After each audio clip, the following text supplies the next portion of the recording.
Hello, welcome back to the stream.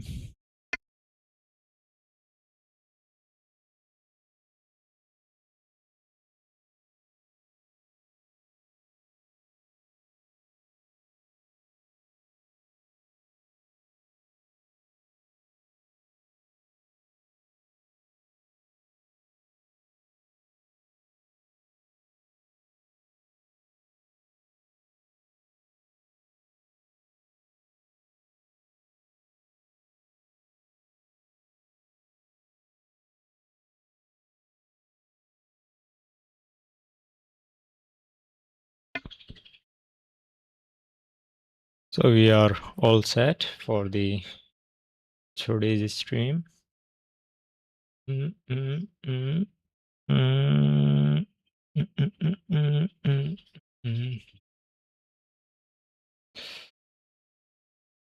So what we have today, some news regarding NVIDIA drivers. Let's check out.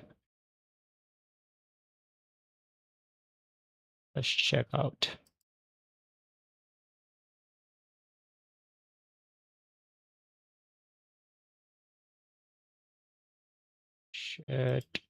Right. Everything is looking good.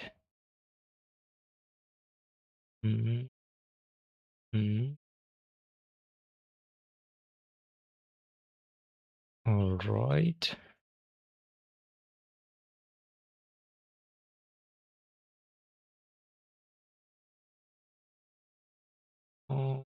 Capture audio in beta. No need for that. No need for being aggressive.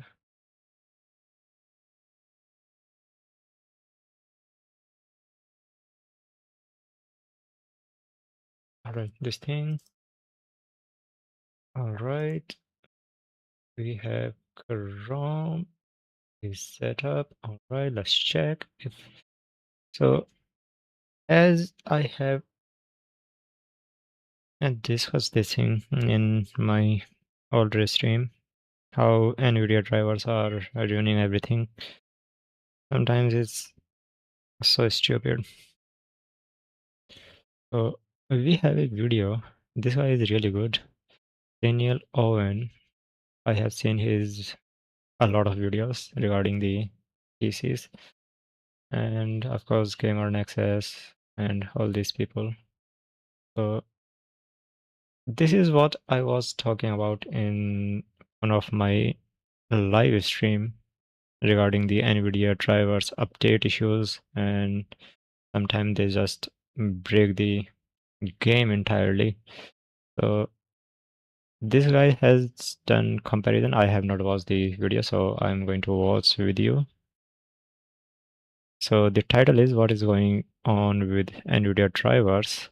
All right, so let's check. I keep seeing comments asking me to follow up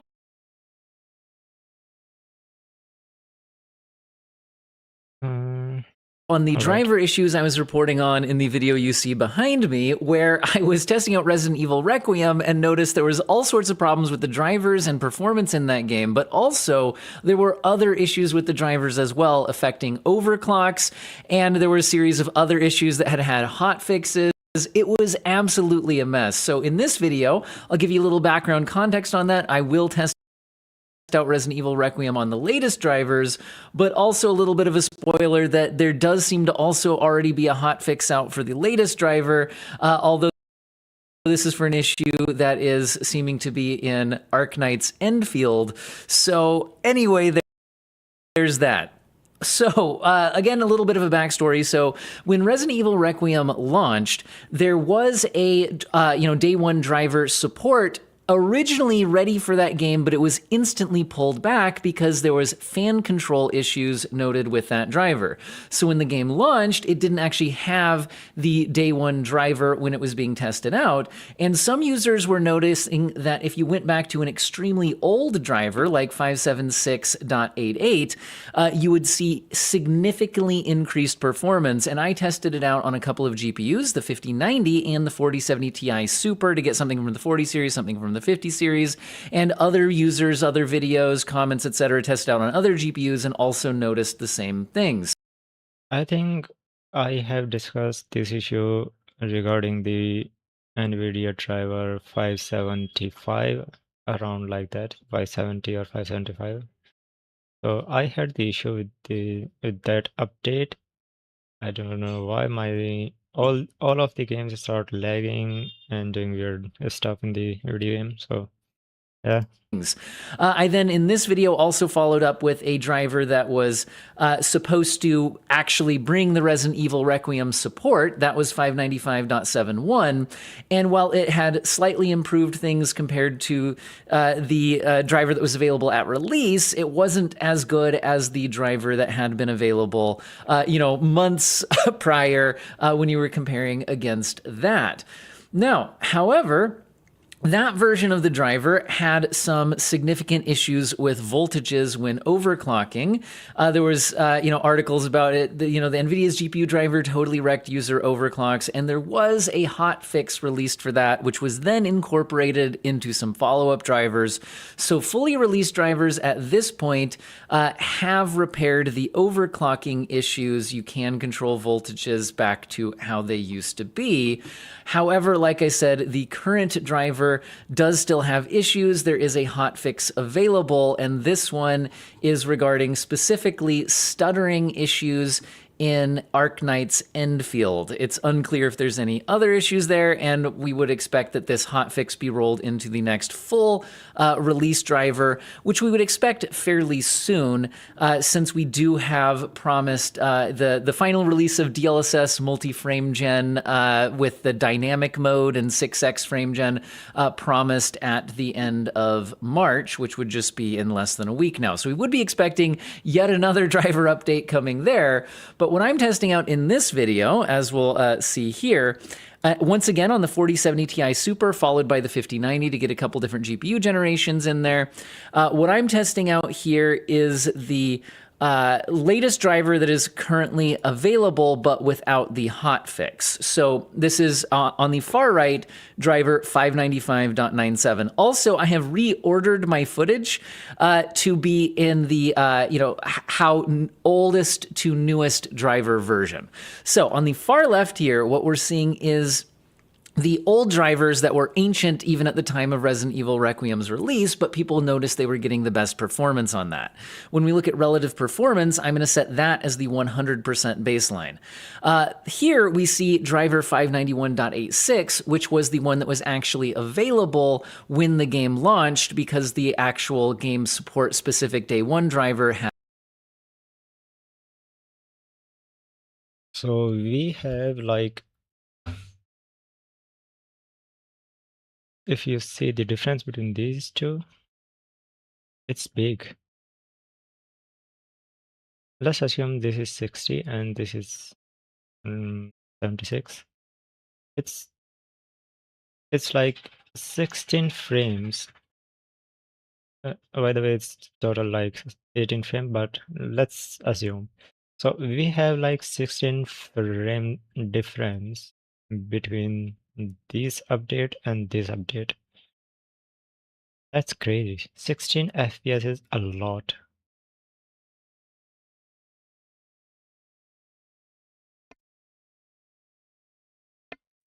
If you are getting the 16 FPS difference between the updates, then it's a lot.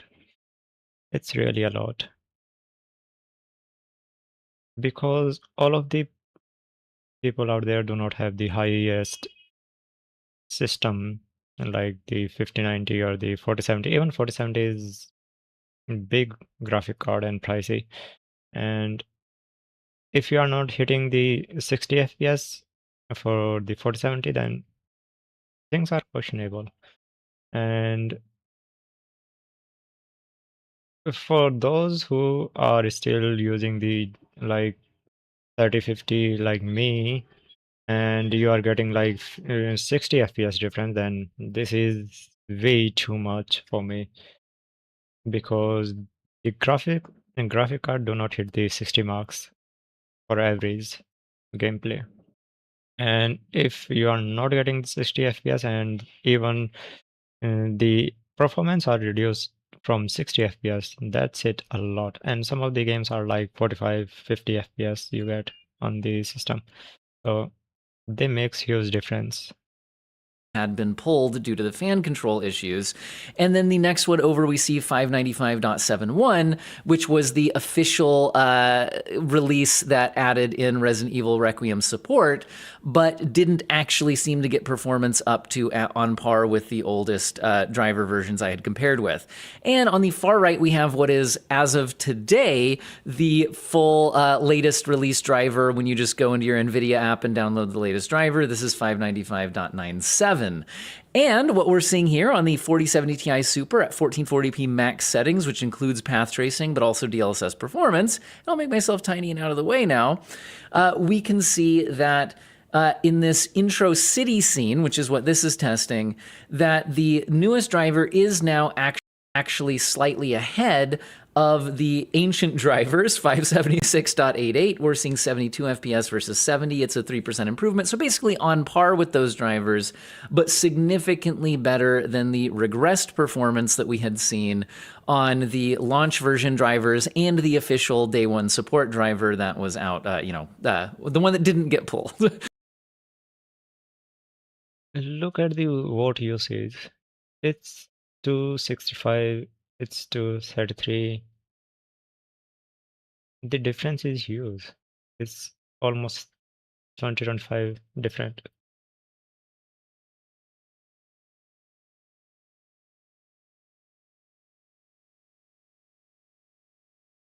The difference is really huge. Anyway, so that's what we're seeing here. Now, next I'm testing out the central hall area because I had seen on the previous drivers that this scene actually performed about the same on all of the GPUs. This is still the 1440p max settings with path tracing and DLSS performance on the 4070 Ti Super. And that's what I'm seeing here as well. Apologies that I didn't quite line up the camera angle perfectly on all of these, but basically I'm just testing that performance does seem to be exactly the same, regardless of which driver version we're using, including the newest one. It had already seemed the same in this scene. So my earlier reporting already had mentioned that depending on the scene you're testing, you might not see issues. The next scene that I tested was the intro cinematic, which once again shows about the same performance on all driver versions tested, although technically the newest one, 595.97, does actually show a 2% and 2 FPS performance increase at 116 versus 114, but those aren't the kinds of changes that you'd really notice. Now, before we switch over to the 5090, I do want to pull back to the initial scene where we see the largest differences. Cutscenes do not matter. Even my 3050 runs them smoothly. Even the gameplay is not that smooth, but the cutscenes are really smooth. So cutscenes are not do not matter that. But the thing which do matter is the gameplay. If gameplay is not as smooth as the cutscene, then it's bad. And highlight the wattage that the card is reporting right here, because in the oldest driver, we had seen the card. Yeah, and as I said that the what is crazy, bro. It's almost like 20 or 25 watt difference. Pulling close to 270 watts in this scene, whereas on the launch, at launch of the game, the driver was only pulling about 224 watts here. And then on the official game supported driver, we were up to 236 watts, but still well short of the 270 watts that we were pulling with the oldest driver version. Notice that the newest driver version is right back up to that kind of 270 watt range. So it looks like whatever was holding back the card from reaching its full potential seems to have been sorted out in this driver version. Now, I should also mention that these are old tests that I did compared to a new one done today. So there are additional variations. Now you're probably thinking these numbers do not matter, but you have to understand that NVIDIA is not a small company. It's a trillionaire company. So even these 10 and 20 FPS reduction in the performance, it's huge for a company which like cost you a graphic card like $1,000. It's huge. Variables in this testing because the game has had some updated patches and things like that too. So I'm not completely isolating for the driver as the only variable here. I'm basically just testing what the game was like at launch on a few different driver versions and then what the game's like now on the latest driver version. So I will throw that in as a caveat on this isn't entirely scientifically isolating for the variable of game version. As well. So the point is, though, that the game does seem to be fixed on the, if you play it right now on the latest driver version, latest game version. We're now switching over to the 5090, where I had also seen regressed performance. And that does also seem to be fixed in this intro scene, and in fact, 5% improvement over the oldest driver, which previously was the best performance. And I noticed I just set this 100% wrong right here. I'm going to cover that up. It is not 100%. Here, can I? Now look at the. It's more than, you can say, the 60, around 60 watt, less than a 60, but it's huge. This amount of difference is really huge. Here is 40, and these are almost same. So these two do not, they do not have that much difference, but if you compare these things, these three, these really make a lot of difference. If you are playing on the budget system, these kind of updates ruin the budget. mm, you can say the budget player. So Put myself in NVIDIA need. Uh, I do not understand. They people, the NVIDIA team do not test these things before rolling out or something. It's kind of weird. front of that. It's not 100% on this one. Sorry, that's a typo. It was 83 FPS versus 87. 83 is not 100% of 87, believe it or not. But anyway, we are on the best performance version now. Looks like the typo is corrected in this scene. I type all those in by hand, so sorry, apologies for the mistake. Now, this scene, I had seen a regression on the original version of the game, drivers, but then that had already been corrected in the official driver, launch for the game with 595.71. And here we're seeing, again, slight improvement by one more frame per second, although my camera angle isn't perfectly synced up. So perhaps that 1% improvement is just a camera angle difference. Anyway, the point is, everything seems to be fixed. And again, the third scene that I tested, this is on the 5090 again. By the way, the 5090 is being tested at 4K max settings with path tracing DLSS performance. Here we are seeing that I have some typos again. I apologize, guys. Okay, I'm just going to scroll to the end scene. I'm going to mention that, sorry, I screwed up some of the typos on this. You can see the actual performance numbers here. The middle one is the average. So we're seeing 130, 114, 134, 135.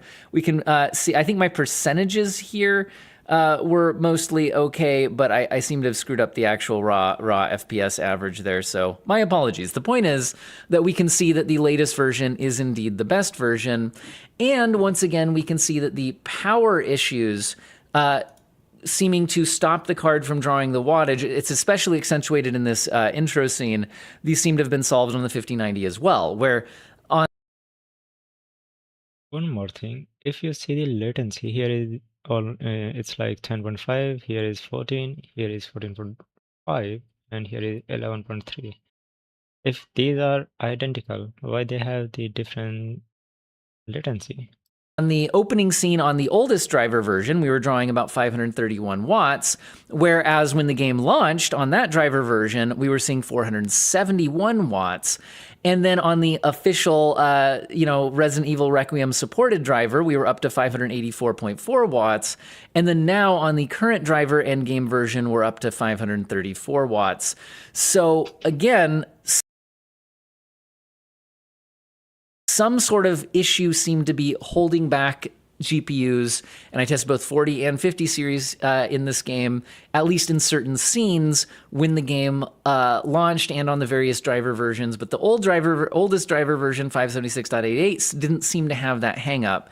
And we do seem to be back on par with that, if not a couple percent ahead, single digits anyway. So if you've been holding off on updating your drivers when playing through Resident Evil Requiem, it does seem to be that the latest game version and drivers do have that sorted out. And like I said, the main known issue with the current driver version does have a hot fix available if you're also playing Arknight's Enfield. Hopefully, we start seeing a little less driver variants and issues on these latest drivers and all that. Seems like it's been a bit of a rough year for NVIDIA drivers compared to their typical standards. So hopefully we see things getting a little bit more stable from here on out, not having to worry so much about which driver version you're using when playing the latest, biggest releases of the year. Anyway, hopefully you guys found the video useful and or interesting. You could let me know in the comment section if you're seeing other types of driver issues. No promises on whether or not I'd be able to do a video investigating them, but it couldn't hurt to let me know or share that information with each other. And I hope all of you have an excellent day.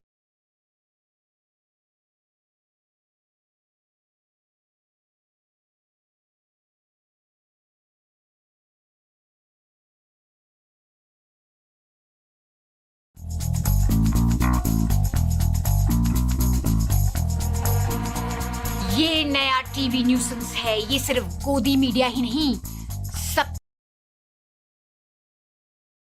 Yeah, these are the things we are talking about regarding the NVIDIA updates, driver updates, and of course they are using the AI, their DLS5. I think AI. I I think it's both good and bad. DLSS5. Mm, why? Because some of the games look really bad. And that's why. So people can use those things to improve the graphics or something. But if game is already good looking, then we do not need that thing like DLSS5 on or something. So these are the things we need to consider. There is one more thing. Mhm.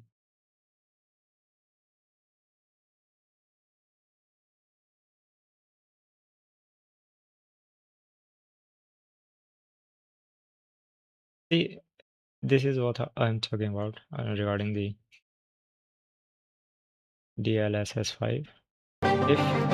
If this game already look good, there's no doubt about that. And if you have played or seen the videos, then it's actually look good without the 5. But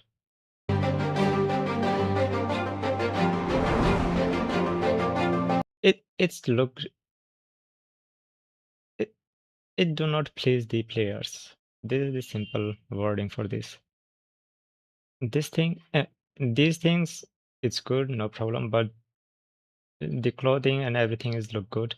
But the facial things, it's look kind of off, and we are afraid of these things, the AI things. So it's bad.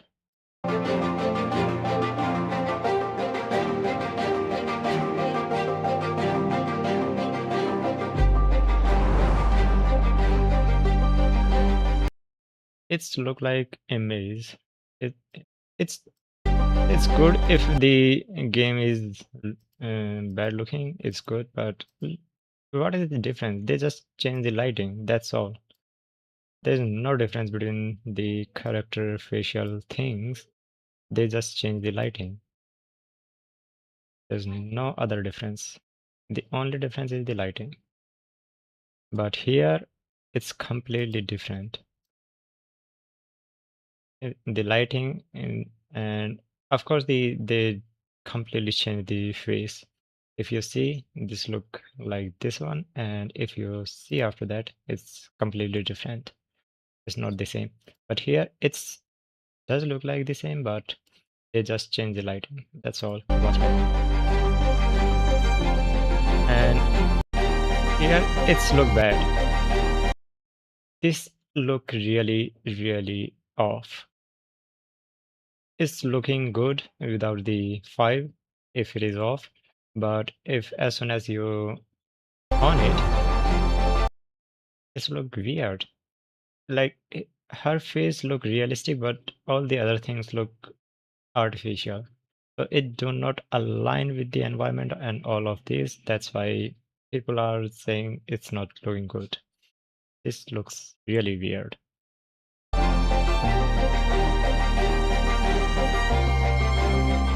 Now I have seen this image. This is even worse than the last one. What is this? They changed the character completely into different character. The character here looking different. And here they just make it Keanu Reeves.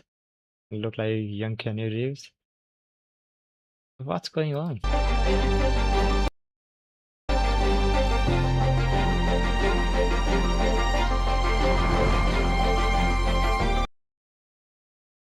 These are the things they are going to give us instead of actually working on their drivers, which is the core issue. I have a video regarding this.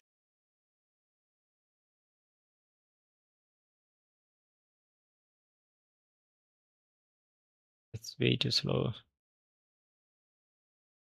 And I do not know why Chrome is being this lazy. Chrome is really being too lazy. Alright, so this is the video. The same video. The fusion of 3D graphics and artificial intelligence. This is DLSS 5. Take a look at it. This is what I am talking about. They only focus on the character face and they did not focus on the overall environment, and that thing is look completely off when you see the overall picture.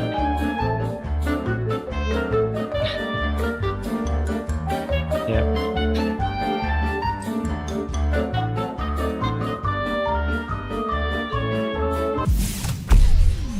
Other than re-emphasizing its love for global surveillance and military It feels like you put the PNG, and inside that PNG you have a character which is the you can say the 2D or 3D character. Then you just swap his face with the realistic man or the other character, realistic character. So it's kind of look really bad. company Palantir with tasteful heart emojis, NVIDIA today announced DLSS 5. That What stands the heck? for Deep Learned Super Slop 5. DLSS 5 takes the revolutionary approach of applying a custom See, this is really bad.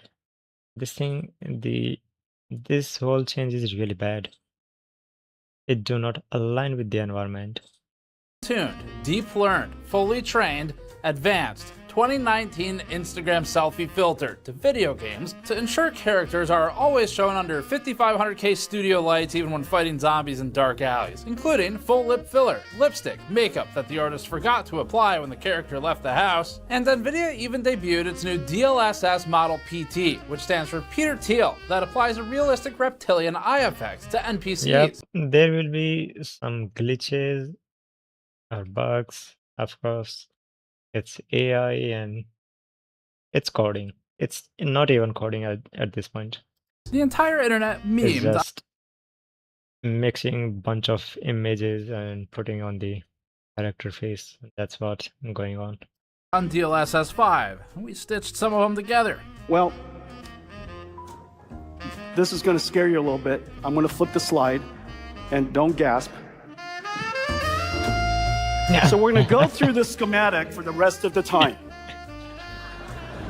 That's crazy. This is my best slide. Every time I asked the team, what's my best slide? Repeatedly, this was it.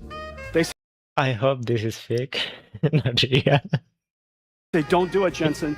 Don't do it. I said, no. These seats are free for some of you. So this is your price of admission. But Jensen made it clear, if you don't like how DLSS 5 looks, and these are the real ones now, actually, then simply, you're wrong. This is bad. First of all, they're completely wrong. The reason for that is because, as I explained very carefully, DLSS 5 fuses controllability of geometry and textures and everything about the game with generative AI. When it's not busy AI generating dating profile pictures used to scam old people in other countries, DLSS 5 is busy creating yassified fan edits of soccer players midfield with full studio lighting and flash photography. Because now the game is being a photographer for GQ magazine instead, before which point it applies a moire effect to the shirt as an See, this look really bad. alien prepares to burst out of his chest while See, if you notice, and this character has the smearing on his t-shirt, but this is completely fine because maybe the reason is the AI they are using, they are just focusing on the main frame, which is center, and all the side frames like these. And he does have some issues with t-shirt, but if you see this guy, it's completely fine. simultaneously slopifying an arm. Or, as one commenter said, quote, they somehow made the 15-year-old character look like the 38-year-old Yeah, this is what I talk about. It's look like Keanu Reeves. Zach Oyama, end quote. DLSS blasts the ever-loving shit out of the contrast, saturation, exposure, and color grading of scenes that were built with a particular feeling in mind, but now feel like a fucked up HDR video on an unsupported device. And It look like some kind of IT ads, the last frame. in mind, but now feel like a fucked up HDR It look like some AI company trying to sell their product. video on an unsupported device, and in some cases even appear to literally change the come character. on. In the Requiem demo, in the first frame of the comparison, you can see that DLSS 5 has the appearance of giving Grace a broader, stronger jawline, while also giving her a nose job to lift the nose upward. Not to mention eye enlargement that also lifts them up, more sharply defined curves on the lacrimal canal, and then curves on the upper lash line on the outside. All for a cost of only 2 RTX 5090s. Cheaper than a trip to Korea or God. Wait, what? Oh, 1590. It's required 1590. Oh, that's daylight robbery. Turkey for surgery. That's not to mention the eyeshadow and the eyeliner they threw in there for free. It's almost like someone said, hey, if we train AI on what's considered conventionally attractive in social media so that we can subconsciously manipulate people. Listen, we do not need this thing. We actually do not need all of these things. We just need the. If it is a story game, then 60 FPS is enough. If it is FPS games, then 100 FPS is enough. That's all. That's the whole thing. I do not know why these people are just making the simple thing more complicated for everyone. Extend their engagement time with the media by just a little bit longer for reasons they can't quite understand, with the long-term possibility of using millions of data points to be scraped for each person via a combination of their LLM usage from things like ChatGPT on accounts that they've connected to our services through data partnerships with companies like Meta, OpenAI, dating apps, and game studios, thereby opening the door in the future to leverage generative AI in games in a way that appeals to the individual data profile that we've built for the user playing the game to best exploit them for more money through their weaknesses that we've algorithmically identified, and then they packaged it into step 1 and called it DLSS 5. And no, I did not speed that up in post. And yes, it is conspiracy brained. But then last time, we're gonna need a bigger hat. I said Venezuela would be a good source of oil for data center companies, and then the government said this. Venezuela worked out really great, and we're taking out hundreds of millions of barrels of oil. Sort of my idea, like very much so. Build your own power plant And everybody thought I was kidding. They said, really, you can do that? How would you do that? I said, we'll get you fast permits. Because, you know, the data centers and you people are so big, you're the biggest in the world, but they've developed a little bit of a bad public, they need some PR help. Drill, baby, drill. We're still power constrained. So the conspiracy brain thing, I was just saying. Got a good track record. And Hello, DLSS 5. one more thing. How much power will it draw just to make these changes? The graphics card which require the which trying to do all this complicated thing, the calculation, how much power it will draw? Is it even worthy? Does modify the images, there are some things that it simply can't perfect. For example, this image, there's clearly no difference between the DLSS 5 version and the native rendering. So I don't know if DLSS 5 isn't working for that example, because as far as I'm concerned, they are literally indistinguishable. They look exactly the same. Native might even be better than DLSS 5 in this one, so it just, sometimes it doesn't even seem to work. We brought you this video with our brand new wireframe V2 mouse mat on store.camerasnexus.net, also accompanied by our new Micro Slop t-shirt that's on its way to our warehouse right now. These feature a parody Micro Slop logo with a blue screen of death frowny face, warning marks from a vent viewer, and our rendition of Tux the Penguin hidden away, and of course, I thought it's about the Linux. Micro Slop. So everyone you pass either thinks you work there for now, or they know your thoughts on AI. The wireframe V2 mouse mat on the GN store was made by Andrew on the team in Blender, fully 3D modeled, and then represented in a high quality mouse mat that you see here. That's really And nice. down to earth quotes like this one. You know, if you set up a factory, a plant, a DRAM plant, and I come in and say, you know what, go ahead and set up the DRAM plant because I'm going to use it. That goes a long ways. You might as well take that to the bank, as many of them have. And so I think the fact that everything is scarce is fantastic for us. You know, our damn. mutual friend Jensen, tonight you can talk to him. He really said that thing.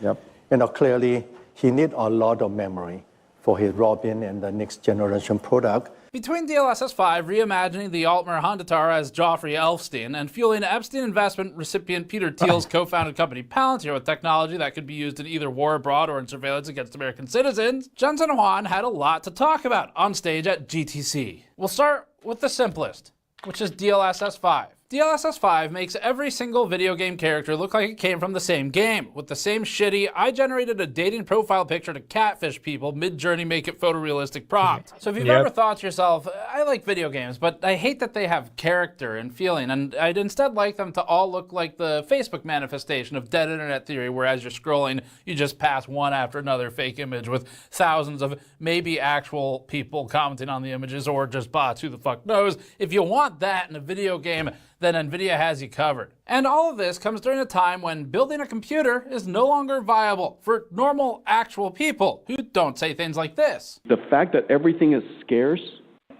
is fantastic for us. The quiet part isn't the quiet part anymore. Scarcity is good for business.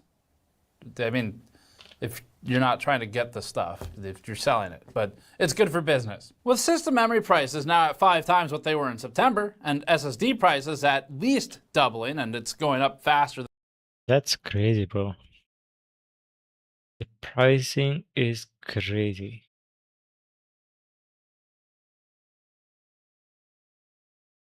Look at from here, November 2025 to Feb 2026. It's 200. It's the gain is 200, even more, in just 4 months. Than that still, the slop is why normal end users can't afford RAM, or solid state drives, or find GPUs. That's because the companies need to point all of that stuff at research and development for things like this. Trustworthy AI. But all of this is to try and make games look more photorealistic. Did you see that thing? Trustworthy AI. But all of This character this is to try and make and games look this one. They'll both look completely different. more photorealistic, except photorealism shouldn't be the standard of what looks good. If it is an environment thing, then it's good, but if it is changing the character appearance completely, then it's bad. It's super bad. In a game, it can look good, but graphics and aesthetics are different things. While scrutinizing the company's marketing materials, we also noticed that nearly every DLSS 5 demo that NVIDIA shared only previewed the effects as they were applied on still shots. The main exception to this that we could find was in the EA Sports FC demo, in which we found several extremely apparent examples of artifacting and ghosting. Limited frames to analyze means we have limited frame-by-frame analysis, but we still noticed a few things. Here, the soccer ball artifacts heavily for several consecutive frames as the player kicks it into the net. Because the computational, you can say the power is not enough to generate those frames. That's why you are seeing these artification and the ghosting. Even the GPUs are not good enough to render all those things this fast. This is why we have these issues. And instead of fixing this kind of issue, NVIDIA is doing some crazy shit. Even momentarily turning the player into Roger from American Dad, or if you prefer, Fivehead from Twitch. As the soccer ball enters the goal, it loses a spot in the net, bifurcates into two reality distortion balls momentarily, and then briefly vanishes before falling out of the net. We'd guess the artist's original vision for this was holodeck soccer. When the player runs off to celebrate, DLSS cuts off. And you may be wondering, these kind of details do not matter, but just think about, you have 1590 and you have paid like $2,000 or something, and you have high-end PC, and you are still facing these kind of glitch or artifacts or ghosting, and it's bad. Part of the player's left arm. That's got to be a red card or something. It produces major artifacts above the player's right arm, and overall just struggles with the character's outline. This doesn't look good for DLSS for launch, for 5 anyway, and points out a potential weak point for NVIDIA's latest revision, or maybe suggests that NVIDIA never fully addressed artifacting issues in previous DLSS versions. But either way, this certainly seems like why NVIDIA didn't really show any demos with movement, other than this one. Obviously, we don't have enough material to conduct a proper analysis. That being said, we don't think DLSS 5's first impressions here were promising. Interestingly, NVIDIA noted temporal consistency as another one of DLSS 5's key benefits, and the soccer ball was anything but temporally consistent. But the backlash was so enormous, and somehow for the out-of-touch AI boosters was so unexpected, that they had to jump in to help NVIDIA with damage control, even though, like, the entire internet was mad at this one. I saw one guy who, I don't even remember who it was, who was like, don't listen to the influencers and the media who are telling you what to think. And you look at it, it's like, the media hasn't said anything yet. The media's gonna be like a day late to this. This is all the internet. Like, this is, for better or for worse, this is the entire internet decided, fuck this thing. But we also have things to say, so. A little bit of a point. Anyway, some people jumped in to help NVIDIA with the damage control. Bethesda, presumably with a gun pointed to the head of the adoring fan, tweeted to say, quote, appreciate your excitement and analysis of the new DLSS 5 lighting here, end quote. I'll tell you how you know it was written by PR. There's no subject of the sentence. There's no I or we. Appreciate your excitement. Quote, this is a very early look, and our art teams will be further adjusting the lighting and final effects to look the way we think works best for each game. This will all be under our artist's control, and totally optional for players. That line sounds familiar, like marching orders that were handed out. Quote, important to note, with this technology advance, game developers have full, detailed artistic control over DLSS 5's effects to ensure they maintain their game's unique aesthetic, per NVIDIA, underneath its video. Their quote continues, the SDK includes things like intensity, color grading, and masking off places where the effect shouldn't be applied. it's not a filter. DLSS 5 inputs the game's color and motion vectors from each frame into the model, anchoring the output in the source 3D content, end quote. This is a good This is stupid. And all these artifacts and glitches, you require 5090, 25090, not the one, but two. And I think 15090 is around like 120, 100 and $1,020, $1,200, around like that. And it's almost like $3,000 you require to see all these glitches and artifacts in the if you are using the DLSS 5. So these kind of things really bad for the gaming, and not everyone cannot afford these kind of systems. They even 5090, 15090 is cost more than a PS5. That's crazy. response. NVIDIA's trying to get ahead of what the internet was saying. People were twisting it and saying it looked like a 2019 Instagram filter, and those people were clearly wrong. So this should solve it. Let's see how the internet reacted. I'm sure NVIDIA got the reaction they were expecting.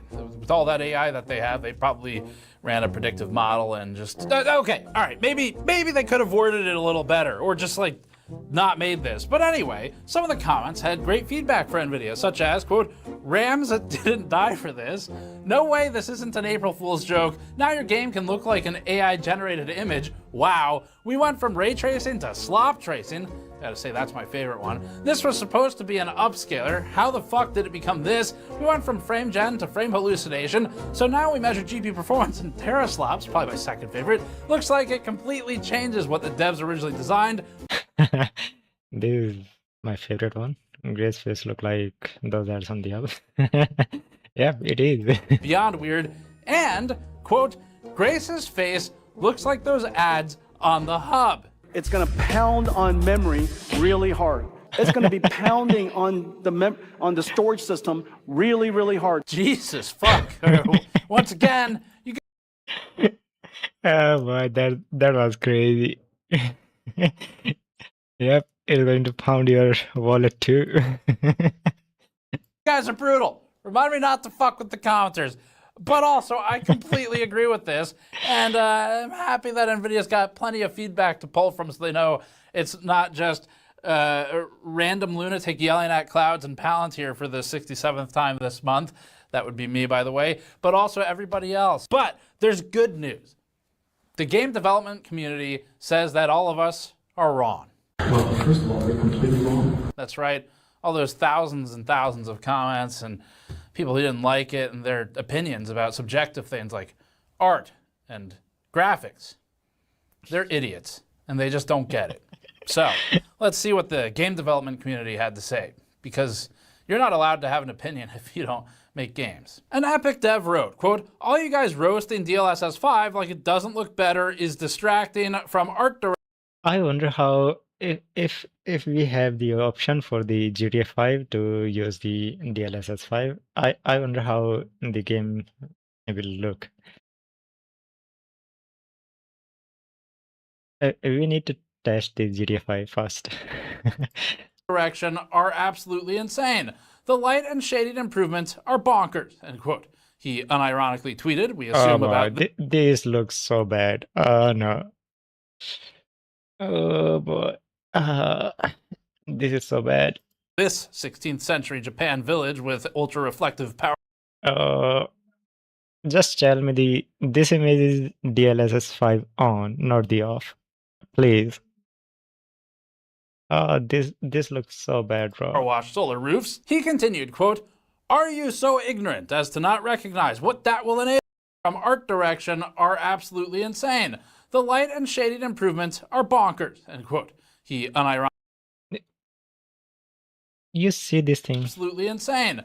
The light and shading improvements are bonkers, end quote. He How about it's look like they all have their own son. This is so bad. Even lighting are bad. I thought at least the lighting are good, but lighting, sorry. already bad. Ironically tweeted, we assume about this 16th century Japan village with ultra-reflective power wash solar roofs. He continued, quote, "Are you so ignorant as to not recognize what that will enable for marginalized creators? Yes, I get it. The transition that it will cause in the economy will be painful for some people, just like it was painful when the internet destroyed the mail order business, or just like when it was painful when candle makers were put out of business by Edison." It's kind of wordy, let me just shorten that form a bit. In other words, some of you may die, but it's a sacrifice I am willing to make. But guy who supports marginalized creators and also works for Epic Games has a point. DLSS 5's shading and lighting are bonkers.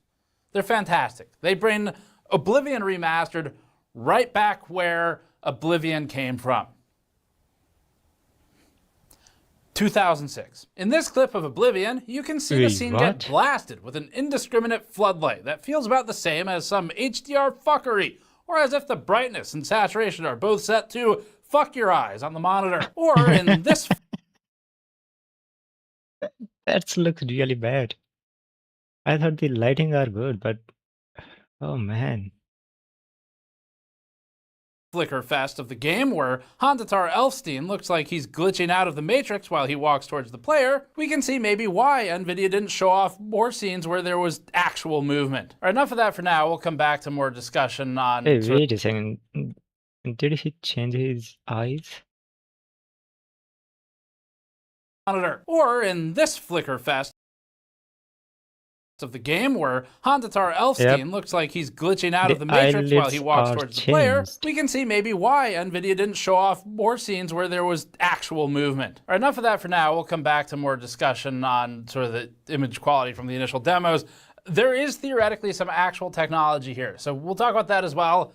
Jensen Huang went on stage to describe how DLSS 5 is supposed to work. Now, what did we do? We fused controllable 3D graphics. See, this is what I was talking about. Here is the artifacts. If the character in the center of the frame, then you see the artifacts. But if it is little bit side, then you do not see. This is the thing. You see here you see the huge artifacts. Here is less. Here is less.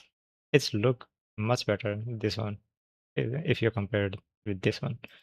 Ground truth of virtual worlds, the structured data.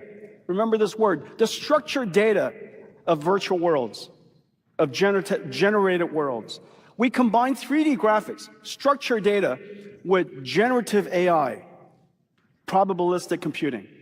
One of them is completely predictive, the other one probabilistic, yet highly realistic. We combine these two ideas, controlled through structured data, controlled perfectly, and yet generating at the same time. And as a result, the content is beautiful, amazing, as well as controllable. NVIDIA's website. Yep, content is really beautiful. The T-set has the apps instead of the player. If you look closely, they look like apps. One of them is we compare data at the same time. Amazing. Quote, the GPT moment for graphics, end quote. In other words, like a jump scare for owning computer hardware. They say, don't do it, Jensen. Don't do it. I wonder if this can play Crisis. Only gamers know that joke. NVIDIA's FAQ post says, quote, DLSS 5 is a neural rendering model that takes the game's color and motion vectors as input for each frame that infuses the scene with photoreal lighting and materials that are anchored to the source 3D content and temporarily consistent from frame to frame, end quote. NVIDIA's subsequent postings have tried to emphasize their statements that this deals only in color and motion, but users online have called this into question by pointing out examples that appear to have had deeper changes. And as we said earlier, Jensen Huang's newest comment even says stuff about geometry, which seemingly came out of nowhere. They didn't say that in this comment. Unfortunately, NVIDIA's obsession with photoreality also, we think, sets a misguided goalpost, as if photoreality is the ultimate in game graphics and aesthetics. Nope. We do not want the reality. Complete reality is stupid in the video games. They are already good. They look good. They are smooth playing. If you add the ultimate reality of your DLSS 5, we will see a lot of issues. The NVIDIA site continues, quote, the AI model is trained end to end to understand complex scene semantics such as characters, hair, fabric, and translucent skin, along with environmental lighting conditions like frontlit, backlit, or overcast, all by... Instead of adding these graphic things, they should do something about regarding the performance issues. So even the budget gamers can play the video games, like the latest titles, like the you can say the FPS games and the other games like RDR2 or all those big games. These are the priorities gamers want, the good performance on even for the budget gamers, not these kind of stupid over ultimate realistic thing. We do not care about these things. By analyzing a single frame. DLSS 5 then uses its deep understanding to generate visually precise images that handle complex elements such as subsurface scattering on skin, the delicate sheen of fabric and light material interactions on hair, all while retaining the structure and semantics of the original scene, end quote. Now, we already know that NVIDIA's images are nothing close to, quote, visually precise, end quote. So it's look like the Photoshop image. If you compare the last this look like art and actual game.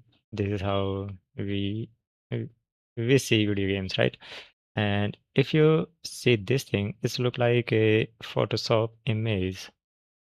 So the marketing language here is disconnected from reality. We did notice subsurface scattering in some images, so at least that much is true. As for the so-called, quote, delicate sheen of fabric and interactions on hair, end quote, what we saw in most of the examples isn't something we'd describe as delicate sheen. DLSS 5 like examples isn't fabric and remove the fog. I think they remove the fog. If you on the DLSS 5, it's look like they remove the fog. So-called, quote, delicate sheen of fabric and interaction. Yeah, here you see more fog on hair, end quote. What we saw in most of the examples isn't something we'd describe. And here you see less fog and more lighting. As delicate sheen. DLSS 5 lights these scenes up like a truck driver using his aftermarket lights to x-ray you from across the intersection. Based on our understanding, DLSS 5 is still a work in progress and will require some significant optimization leading up to its planned fall 2026 release. In a forum post, NVIDIA clarified. Why do you need the latest title for this thing? Like Hogwarts Legacy, this game is already good. It's looked really good. I have not played any of the other games, but I have played this one, and it's looked really good and realistic. You do not need the DLSS 5 for this one. This is completely unnecessary. Clarified that the DLSS 5 demo at GTC needed two 5090s to run, stating, quote, 250, yep, this is really bad. DLSS 5 early preview demo shown at GTC is run on two GeForce RTX 5090s. One RTX 5090 is dedicated to rendering the game, while the other is dedicated for running the DLSS 5 model. DLSS 5 will be optimized to run. God damn, so it requires separate, that's why it's required two 5090. Oh, is this really this bad? On a single GPU for release, end quote. Critically, they do not say what kind of GPU, just that it will work on a single GPU. We also think it's ironic. Probably not like 50, 60, 70, or 40 series. It's probably required the 5090. Maybe that Jensen described DLSS 5 as... We call it neural rendering, the fusion of 3D graphics and artificial intelligence. When, in reality, NVIDIA had to literally separate them into 3D graphics and so-called artificial intelligence onto two physically separate 5090s. Now, hanging around his CEO buddies, Jensen must have forgotten that most gamers... So, for streamers, it's required 3 PCs if you want to use the DLSS 5, one for your streaming and two for the gaming. instead of just having the two don't have an extra system. 5090 that they forgot in their other leather jacket pocket. I actually want to start out talking a little bit All about of my CEO friends, they all have the most. NVIDIA might claim that it wants to get this requirement down. It's a demo running at a show. But it clearly couldn't perform well enough to even run outside of a basically fixed frame situation with the two 5090s. And we do think that this is likely going to be a challenge for them to get optimized. We're also really curious about the VRAM requirements for something like this. The company was also unable to share any details on the memory and performance impact, or even which GPUs will support DLSS 5, instead stating, what are the what uses, how much it's required to run the DLSS 5? quote, DLSS 5 at GTC is an early preview and the model is still being optimized. We'll share these details closer to release in fall 2026, end quote. And, quote, minimum GPU specifications are pending model optimizations and will be provided closer to release, end quote. Despite the model still requiring optimization, NVIDIA lists at least 15 games that it says, quote, will support DLSS 5 at launch, end quote, including Resident Evil Requiem, Elder Scrolls 4 Oblivion Remastered, and Starfield, to name a few of the even fewer. NVIDIA also claims, quote, DLSS 5 will be supported by the industry's biggest publishers and game developers, including Bethesda, Capcom, Hada Studio, NetEase, NCSoft, S-Game, Tencent, Ubisoft, and Warner Bros. Games, end quote. The company goes on to point out what it considers DLSS 5's key benefits, highlighting what it says is cinematic lighting and material depth, and saying DLSS 5, quote, reconstructs complex effects like rim lighting, subsurface scattering for realistic skin, and contact shadows with high fidelity, end quote, and that it, quote, enhances physically based rendering properties like roughness and adds microrealism to complex objects such as eyes and hair, end quote. A lot of this kind of reminds me of covering DLSS 2 when it first came out, or RTX when it was first announced, something like 50 plus days before any actual RTX games went out, other than that Star Wars demo they had, which you couldn't actually do anything with, because there's a lot of promise of what they say it can do, and then you look at what it does, and it does not look like it. It doesn't look like that.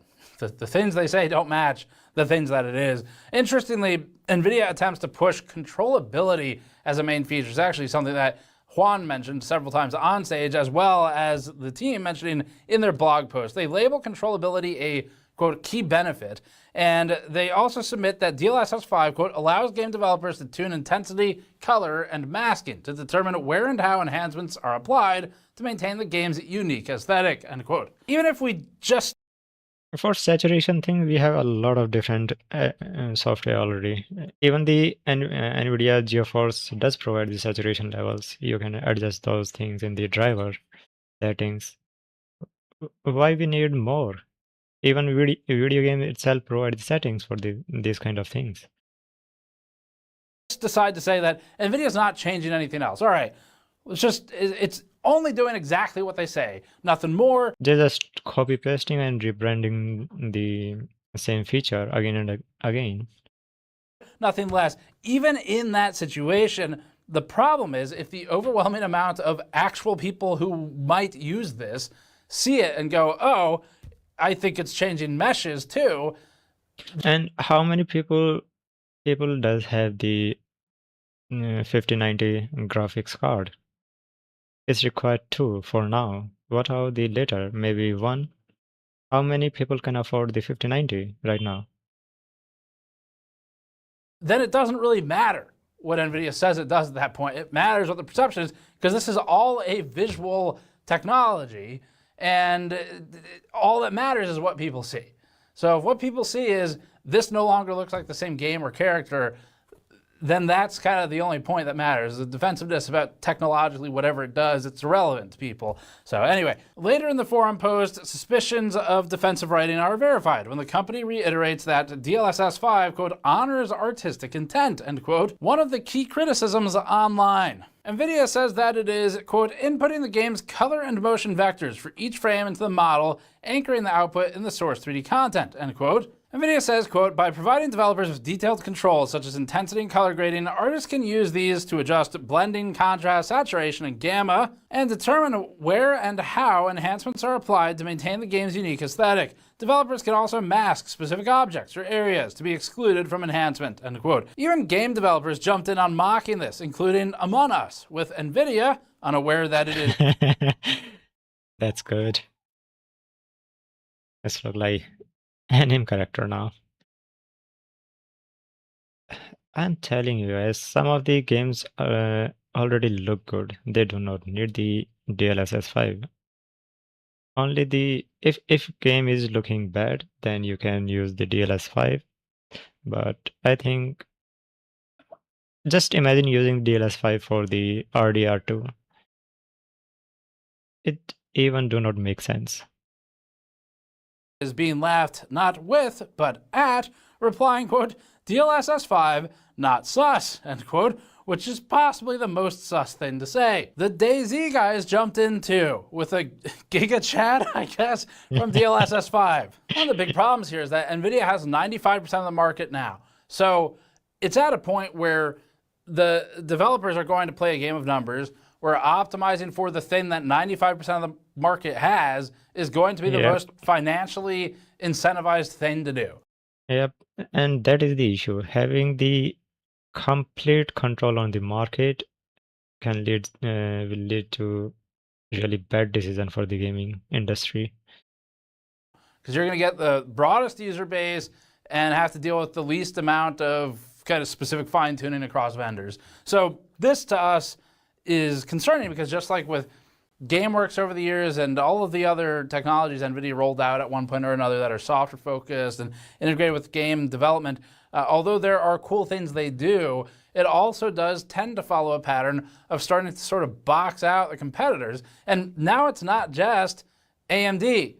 Intel, it's like, kind of doesn't count here. I'm not really considering them. And it's not because of ARC not earning it. It's because NVIDIA owns 5% of fucking Intel. So it doesn't really matter. It might be 4%, close enough. Like, point is though, Intel's part of NVIDIA at this point, even though it's a very, very small part. A 4 or 5%, that's still substantial if it's a competitor to own. But also Chinese GPUs that are on the rise right now, where there are a lot of companies in China that we're working on covering right now that all have their flavor of GPU. And they're not there yet.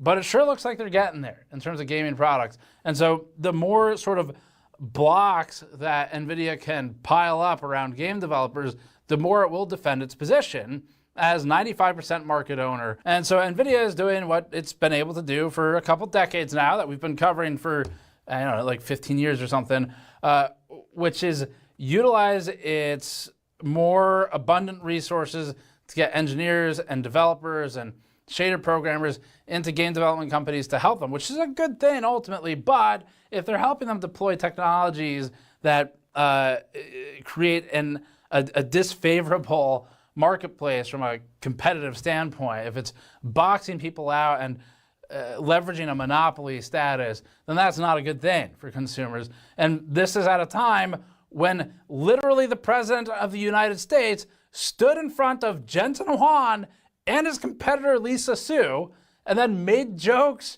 with Jensen about how he owns the whole fucking market. Like, it was funny to the United States government that NVIDIA owns the entire market. I said, we'll break them up. They said, don't say, it's very hard. I said, why? I said, what percentages of the market does he have? Sir, he has 100%. I said, who the hell is he? What's his name? His name is Jensen Huang, NVIDIA. I said, what the hell is NVIDIA? I've never heard of it before. There's not going to be any antitrust regulation.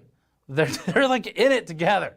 Literally, actually, they're both investors in Intel. So this is the peak opportunity for them to leverage their position and start building more of a fortress, even if NVIDIA opens certain technologies up more publicly. Ultimately, fighting against smaller competitors with fewer resources, it's going to be harder for them to even just keep up with that. So that's not to say they shouldn't do stuff to stay ahead. It's what a company competing should do. It's just that NVIDIA is uniquely positioned where they're buddy-buddy with the United States of America. And Lisa Sue only just recently was able to get Trump to remember her name at one event after other events where he seems to consistently not remember it. We've covered that in a separate video, though. We actually filmed and edited another 20 minutes of content here that we're going to leave for a separate video because it mostly goes into NVIDIA's new Palantir announcements. It was already publicly announced as partnered with Palantir, which, again, I do not know what is Palantir. Is a company that has ties to concerns for things like pre-crime policing or predictive policing, but there's no info. It's look bad. There, they also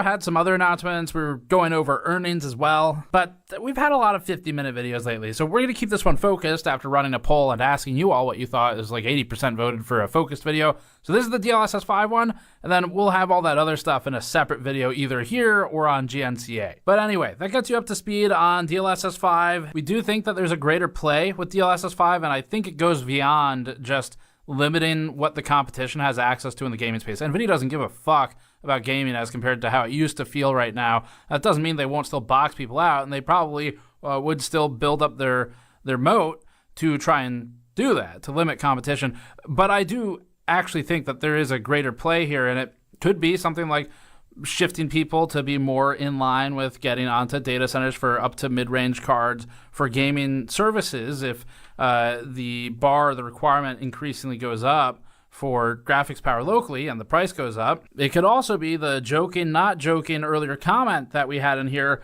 about if this is maybe useful for entertainment providers like game developers, where if you have enough data, if people are plugging everything about their lives into LLMs, which Juan has already stated he would like for those to...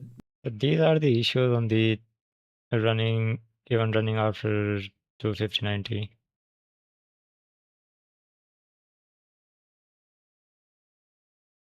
This is AI for you. Know everything about you and remember every conversation forever. We would like to have this AI stay with us our entire life and remember every single conversation we've ever had with it, right? If they have all that information, and if they have all the other data points about you that are available online, and if you've hooked generative AI into active entertainment solutions like video games, then there's a lot of ways to abuse that, to fine-tune it, to extract maximum value, to maximize the engagement time, the time spent in the game or on the screen or watching the movie or whatever, and create a loop that sucks people into it. And so that stuff, I think it probably doesn't sound too crazy to a lot of our audience. This thing look completely off. If you see the background and the facial thing, it's completely look off. That is all possible. These are all things that can be done. And whether or not NVIDIA... And look at this. He looked like Kenny Reeves. Explicitly sat down in a boardroom and said, this is what we're going to do, isn't really a factor to us. The point is that it looks like the technology could be abused in this way, and we would just caution connecting your data profile to things where it can all be directly linked back to you. But anyway, the short version is DLSS 5 has some ugly-ass graphics.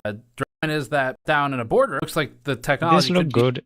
To be honest, this one look good in this way, and we would just caution connecting your data profile to things where it can all be directly linked back to you. But anyway, the short version this is really bad. Is DLSS 5 has some ugly-ass graphics. That's it for this one. Thanks for watching. Go to store.gamers. And I had he was talking about the Intel, and I think I've seen a video about that. Something called the beta update, something graphic card. Let's see if I found out that video. That feature is actually good, but I do not know how many people are using the Intel GPU. I think the guy name is UTF. No. Intel beta update Intel GPU. And that was related to the shader compiler, I think. This guy has the video. I think this is the video.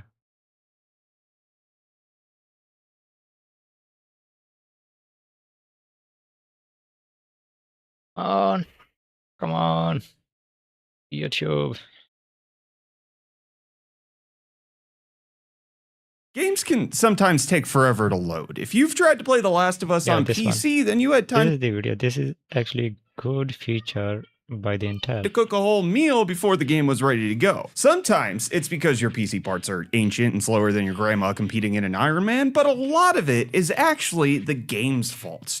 To an extent. You've probably seen that screen or little progress bar that tells you that the game isn't ready yet. It needs to compile its shaders first. And this is mostly a PC gaming phenomenon. Consoles don't really ever take a timeout to tell you it has to prep the game first. The reason for that and I don't know, maybe this is only for the Intel, maybe this update or is the feature is same only reason for the Intel, and this is really good because when I was compiling this header for the Hogwarts Legacy, it took really long.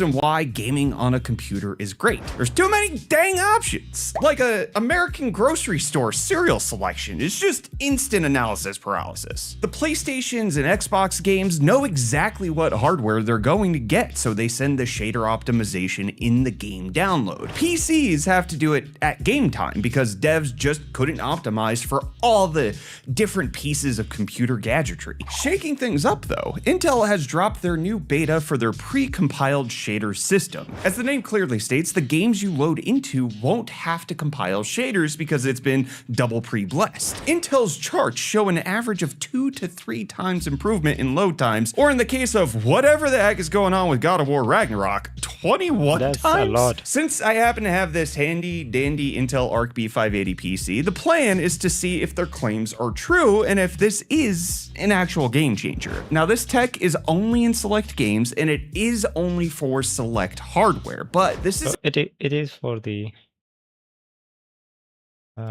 now this tech hardware or GPU only.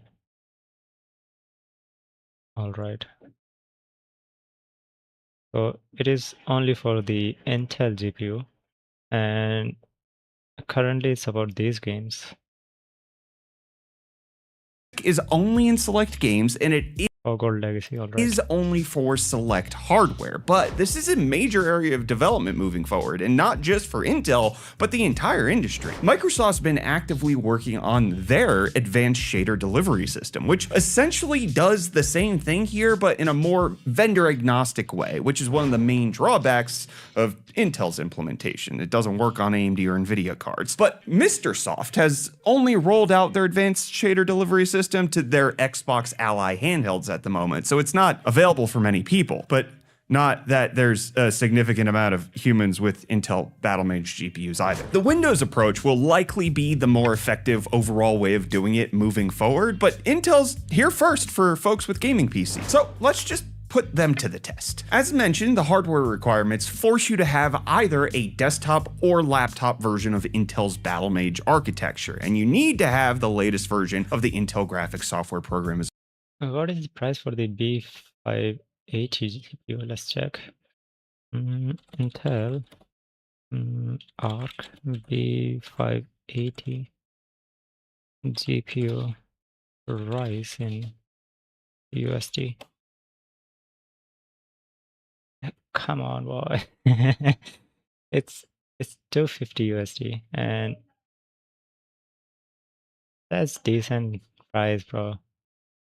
That's good. as well. Sorry to everybody with an A770, you can't do this. But enabling the feature is super simple. It's just a toggle in the graphics tab to enable or disable it. But do note that it only works with Steam games at the moment. Intel also says the game lineup should expand with future Not game support continues to expand with driver updates. The feature currently works exclusively with the games installed through Steam Game Store. driver updates, but once you toggle it on, then they pull the shader from their Intel cloud and download it to your system. Currently, there's only 13 games that have support, and of So we have Black Myth and Borderlands, Call of Duty, Cyberpunk, God of War, Gotham Knights, Hogwarts Legacy, NBA, Starfield, Stalker, the Elder Scroll, and the Outer World.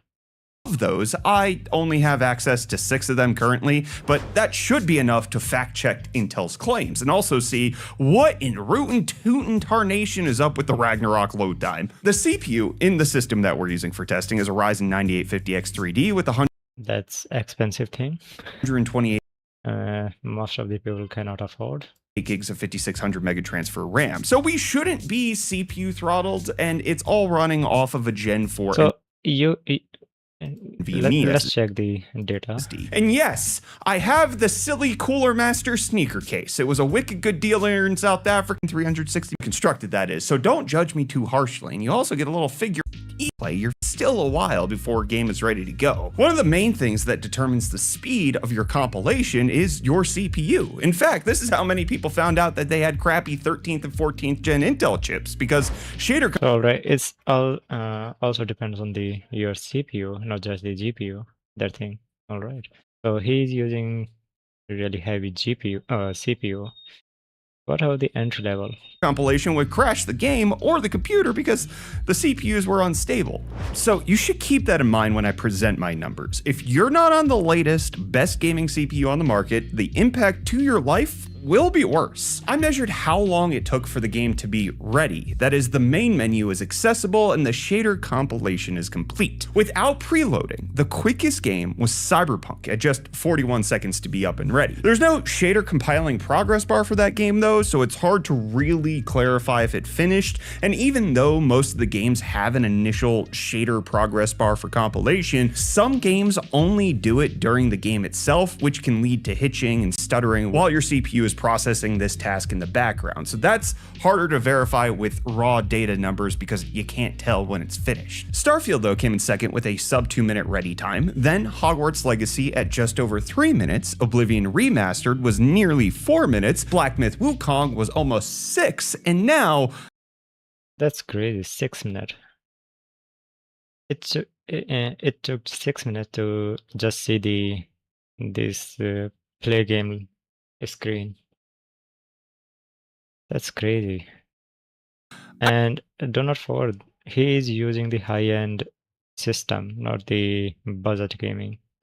I get the Ragnarok issue. That guy took over 10.5 minutes to finish compiling on the main menu. Again, remember, these are the time durations with a 9850X3D. If you're on an older or slower chip, you might experience even more time before you can just hit start game in some of these titles. Now, let's flick that little switch of enabling the pre-compiled shaders and... Actually, I didn't make it that easy on myself. In order to ensure that there were no shader downloads hiding anywhere on the system, I fully reset the computer. A 100% wipe and new install of Windows to make sure there was nothing hiding in a temp folder that I couldn't find, hence why I'm in different clothes for this part of the video. So, after reinstalling, then it was a matter of switching on the pre-compiled shaders toggle, and wow, Intel's not lying. In fact, it was significantly better in some games for me than what Intel's numbers show. Let's start off with the worst improvement, which Intel also disclosed as their weakest, Oblivion Remastered. My load went from just under 4 minutes to just over 3 minutes, shaving off only 39 seconds in total.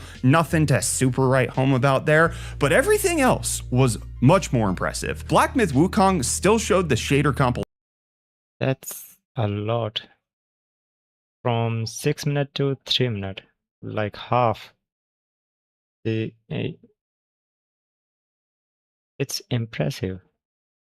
Screen, but it only took 2 minutes and 52 seconds as opposed to the nearly 6 minutes previously. So under half the time. Cyberpunk, as mentioned, is weird because it doesn't show a compilation screen, but the Cyberpunk 2077 splash screen lags on first boot, and that's where a lot of the time came from. And its biggest lag was before turning on Intel software. That lag went from 41 seconds to get to the main menu down to just 8 seconds. But again, take that one with a grain of salt because shader compilation could be happening. I think waiting for 1 minute is not that big thing for gamers like me, the budget gamers. Maybe it's do matter for the people who has high-end system. During the gameplay. Hogwarts Legacy though, massive jump there too. Instead of waiting 3 minutes, it was 53 seconds. Starfield was even more impressive. Instead of waiting 2 minutes for the shaders to compile, that screen just simply didn't show up. The shader pre-compilation actually meant it was done when the game turned on. 35 seconds to get to the main menu versus the nearly 2 minutes before Intel's preloading. But now, let's talk about the elephant in the chart, God of War Ragnarok. As mentioned, it took 10.5 minutes of waiting before the shaders were done on this game on first boot. And with Intel's pre-compiled shaders, it was done as soon as the main menu hit. There was no shader compilation progress bar at all. I can absolutely see how they got the 21 times number. Instead of waiting a decent chunk of time, it was 20 seconds. 20 seconds. That's crazy. Wait. How? From 10 minutes to 20 seconds. That's crazy. This is more than impressive.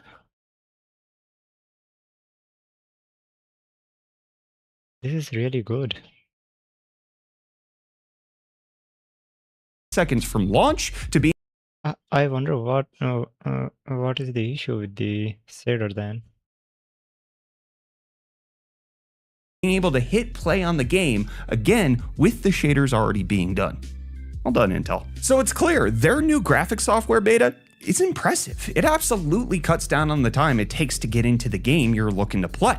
But there are some stinky drawbacks here that make it more of a gimmick than a full-fledged revolution. Obviously, limited game support is one. 13 games is an okay start, and allegedly they'll expand, but you really gotta be itching to play one of these before you'll see any benefit. Second is the limited hardware support. It's Battle Mage only. Intel's already come out and confirmed they have no plans to support it on the older hardware. Not just that it's not supported at launch, but rather those cards are being ignored altogether. And while there may be some technical reason why this is the case, it feels like a slap in the face to anyone who invested in Intel's GPU ecosystem when they were just a baby. Anybody who bought an A770 hoping that they would have a future with Intel just doesn't get it. And thirdly, most of this benefit is really only the first time you boot a game up. Once you compile the shaders, they typically stay compiled. Even after uninstalling the games and reinstalling them, I was finding the shader compilation time was too quick, even with the new option toggled off. Hence why I did a reinstall of the operating system. Windows keeps all that info in storage to make sure that the game doesn't have to undergo. Just imagine NVIDIA or AMD do this or bring the same thing to us, their platform users. That might be really good. Such a demanding process every time the game boots up. Instead of just focusing on the AI thing in the video game, they should have added these kind of features. And I tried everything. I went into local app data, I deleted temp files, I deleted shader folders in the Steam apps common folders. I uninstalled and reinstalled the driver. I restarted the PC. Nothing would make it so that the shader compilation time went back to what it was at the original. So a fresh restart was the only way that I could verify the numbers accurately. But the precompiled shader system definitely has a massive impact on how long it takes to get into the game. The first time. On second boot, the speeds are nearly instantaneous no matter what, determined more by your SSD speed than how fast your CPU can run through the shader backlog. But the truth is, I'd rather have this feature than not.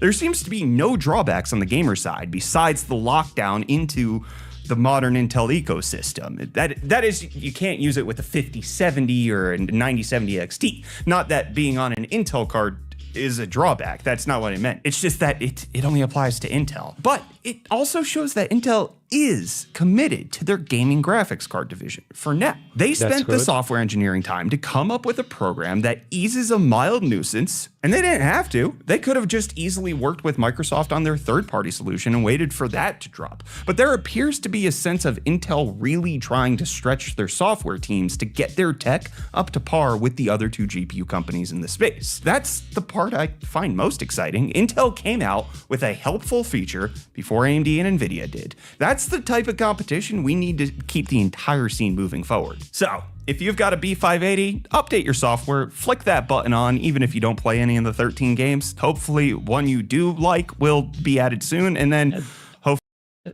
these are the things we need in the gaming industry. And they just need to expand their production. That's it. And this update is actually good. I hope NVIDIA and AMD also provide these kind of updates instead of ruining already their drivers or something. We have tech power up. What we have 34 GPU performance.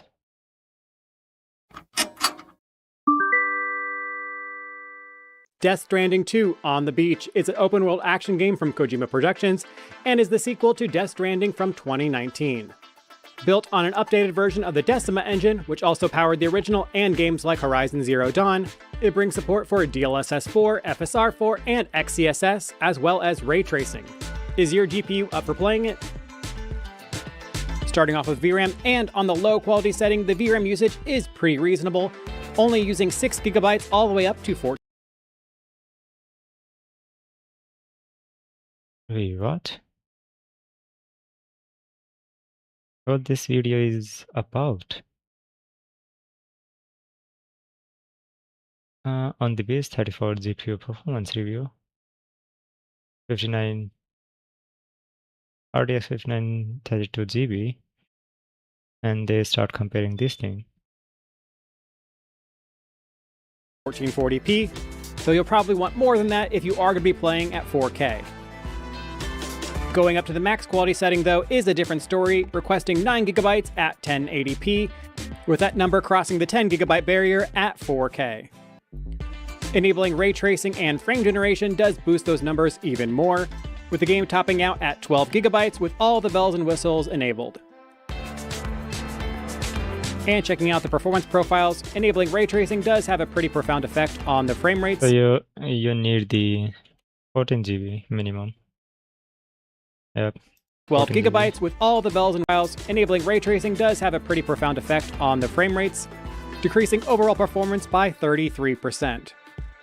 From there, the performance settings scale much like you would expect, with high giving you an extra 17%, with smaller stick, with some textures on the portable setting, while the 60 FPS line is very attainable, being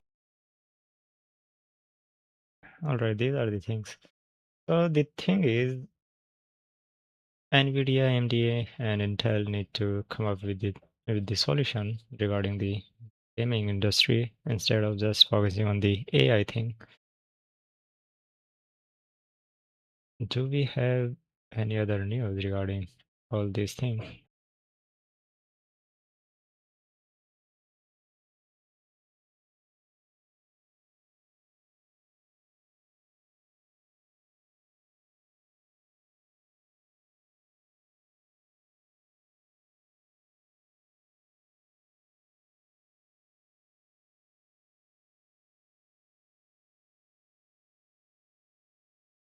Alright, these are the things, alright.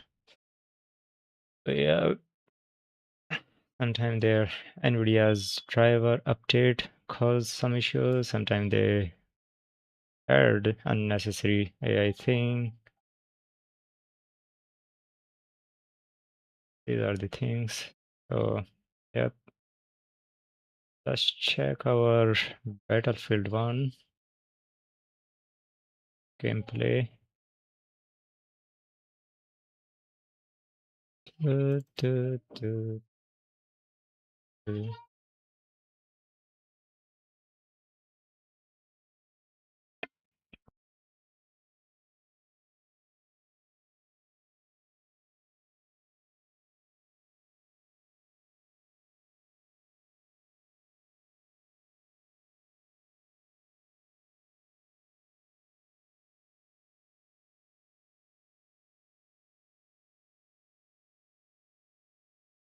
And we destroyed DLSS 5 overnight.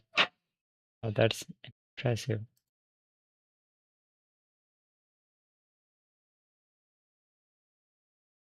DLSS, or deep learning supersampling, was one of the most rejected technologies when it first came out, because it was a hot mess. But over time it got better and better and better. And then DLSS 5 debuted.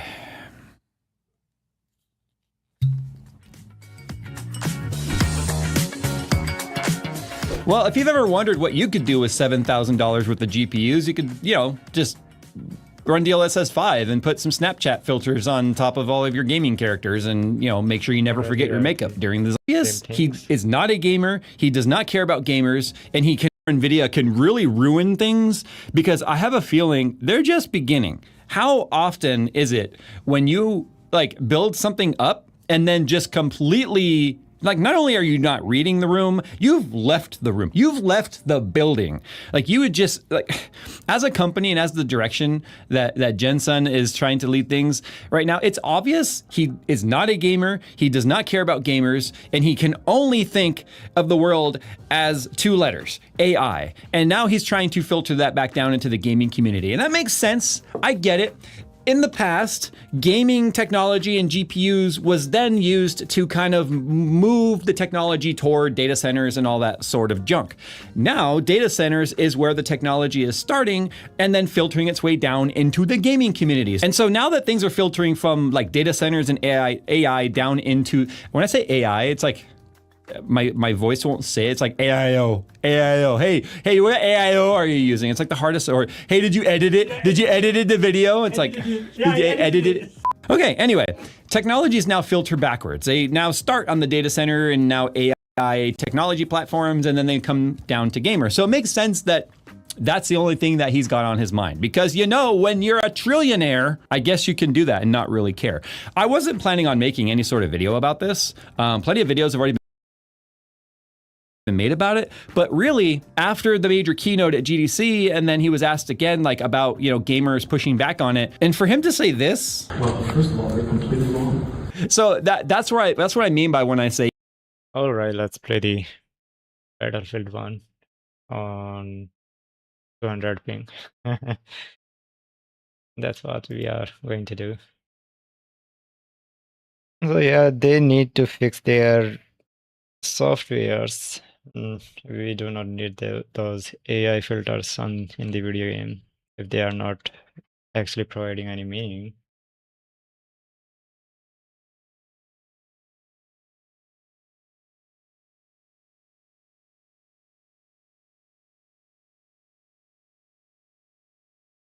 Battlefield 1.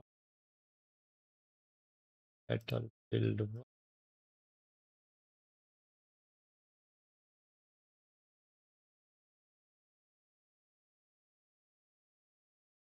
And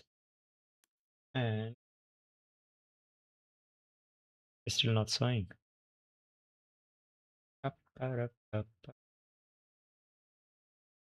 Let's see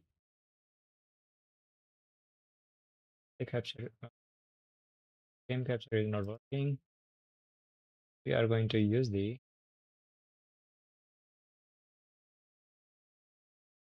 capture.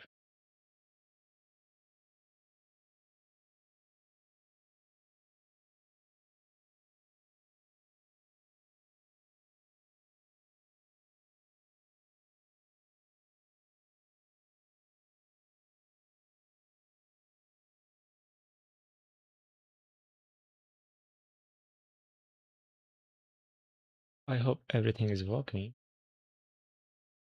Look like. All right. God damn it. 200 ping. That's crazy. I think we have to play game. Yep, we do not have under 100 ping.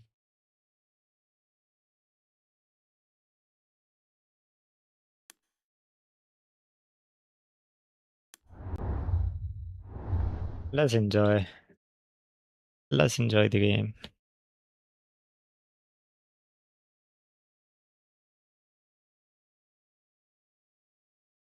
$200 ping is a lot.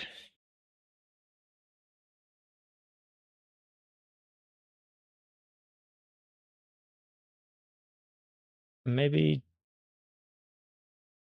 3 or 4 game for the Battlefield 1, then I will play the Star War, the Fallen Order. That game is good. That For now, it's look empty, but I hope that game is good. Premium priority. What a bummer. Why they put these kind of things?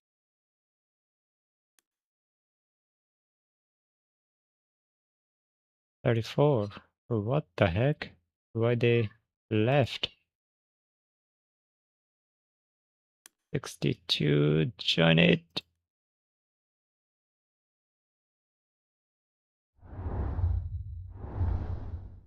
Are we in? I hope we are in. Yes. Are we in? Come on. Yep, we are in. Oh boy, look at this thing.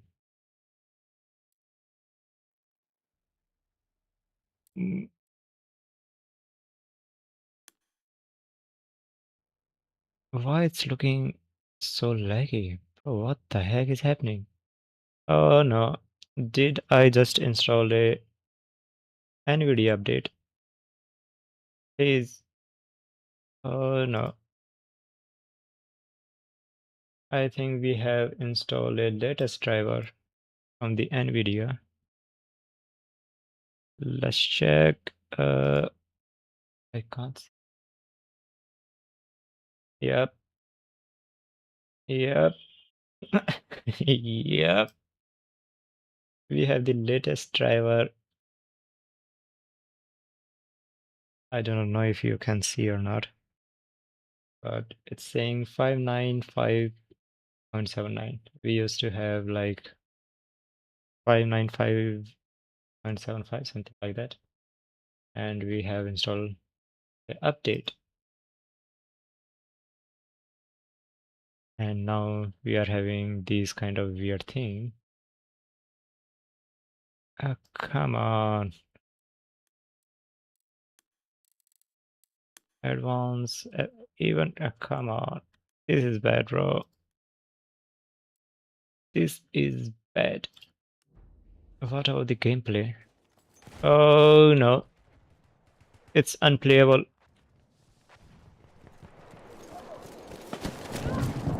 It's bad. It's super bad. After this stream, I have to install the NVIDIA drivers. Yesterday, the game was working fine, but after updating the driver, which is today, we are having these issues. I can't even see the. Oh no! Oh no! Am I dead? Yep. But it's useless, bro. Yep. This is not even worthy. Oh no. And we were talking about the NVIDIA driver. This is what we are facing. Now you guys have the proof. Now you guys have the proof.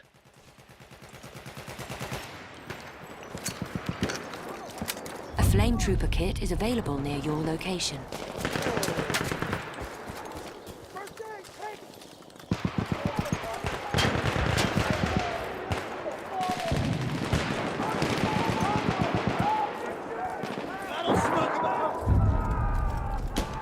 We have taken objective Charlie. Oh no, it's super hard. It's really hard. It's really hard to play this game. You have lag, you have...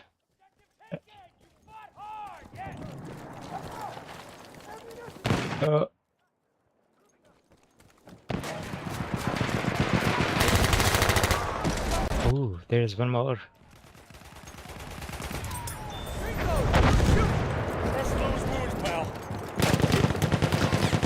Oh no, please. Please give me at least 30 FPS.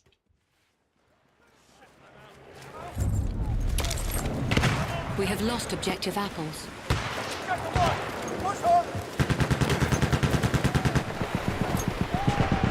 Oh no, he was right there.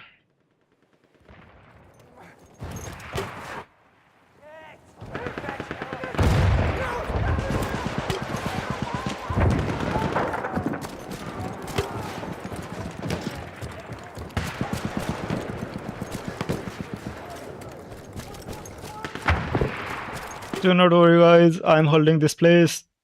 Oh, there. Oh no.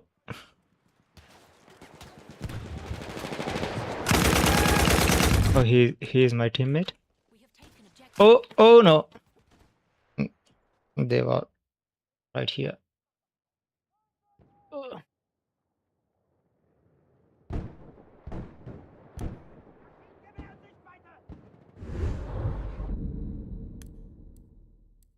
Yesterday the game was smooth, but now we are having these issues. I see you, sir. Oh no, it's so bad. Come on.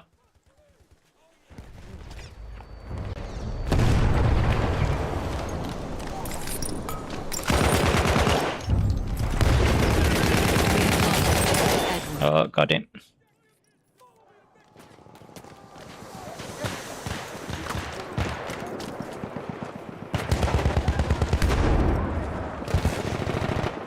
Oh my! Oh no! Oh no! Oh no! Oh no! That was so close.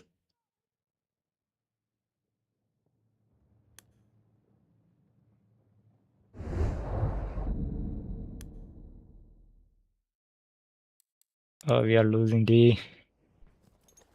We are losing D.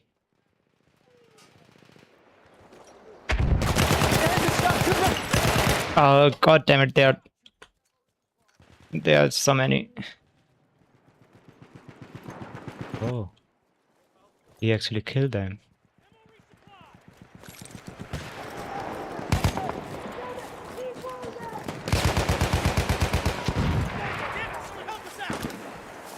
Sam, shock trooper.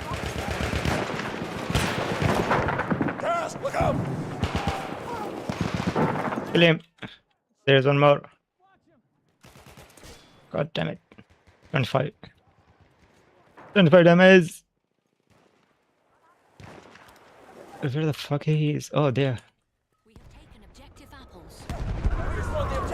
Heads up! I'm popping smoke!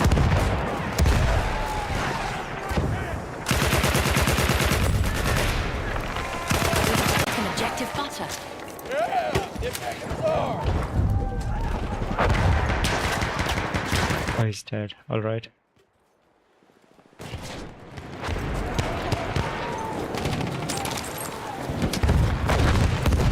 Let me help you. Oh, there. There. It's right there. Oh, there. Oh no, I am dead. I am dead. It's so many, bro.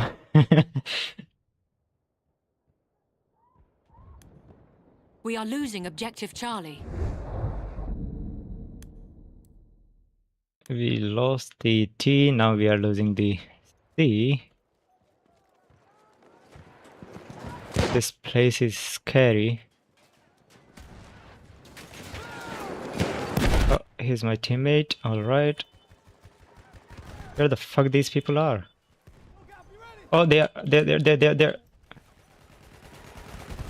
throw me some ammo! Watch still! First aid! Oh no.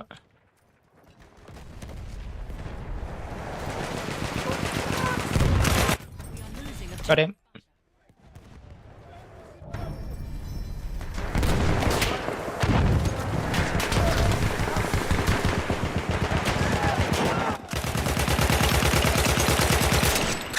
Oh no, I'm dead. Oh, that was freaking close.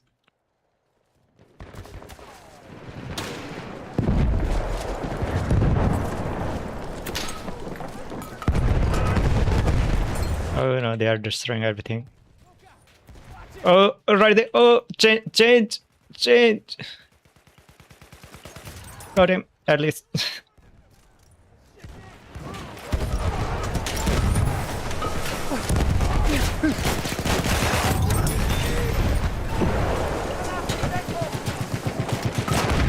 Oh no. Oh boy.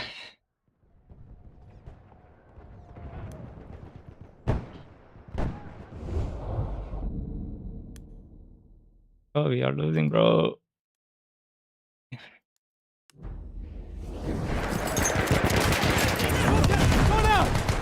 We are losing objective. Oh, there is one more. Yep, I'm dead. God damn it. I'm burning.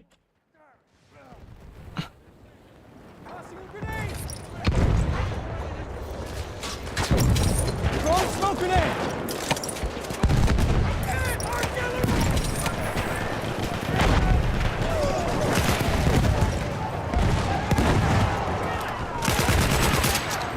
Ah, freak.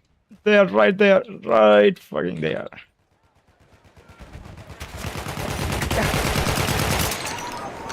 Oh no.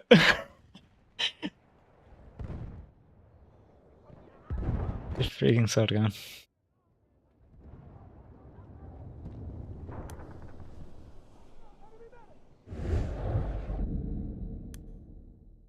Oh boy. B, hold the B. We are losing objective. Oh boy. This is really bad.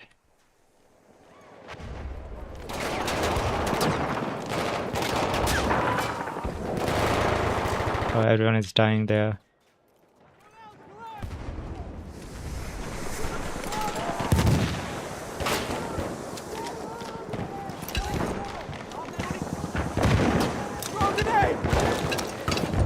Is it even going inside or not?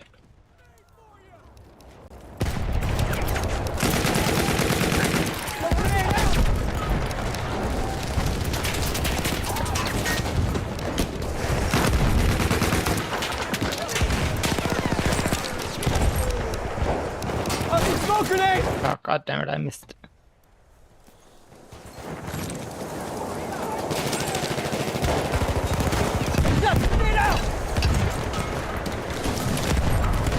Oh no, I'm dead. God damn it.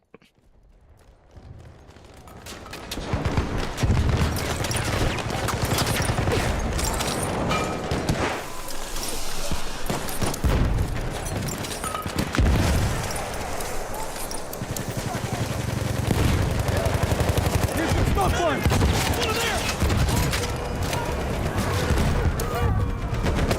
Throwing a grenade! Ah, come on.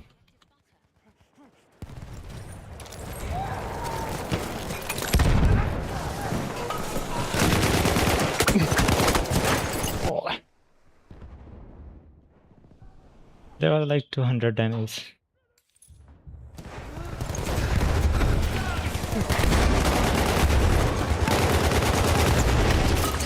Halfway there, the enemy has the upper hand. God damn it, he's just behind that wall. I hope people got him.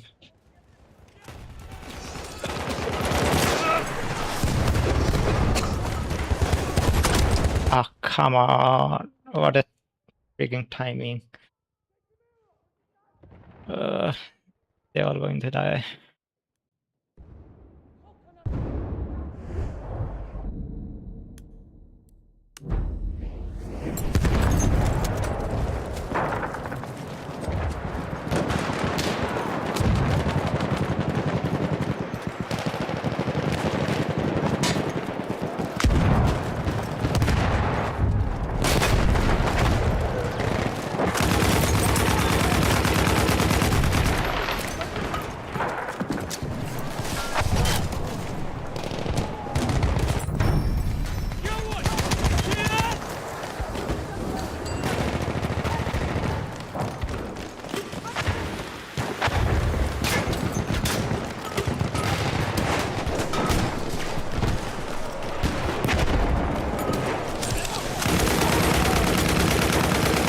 Where the fuck is that guy? Oh no, they all are here now.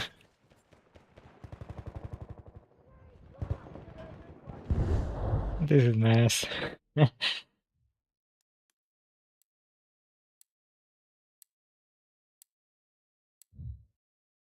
Oh, come on.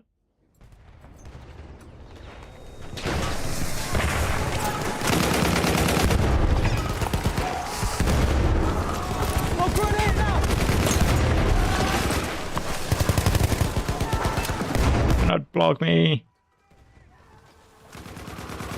We have an armed train.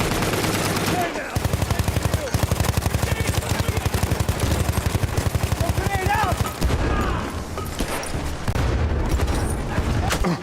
Oh boy. Oh no. Gas grenade. They're throwing everything.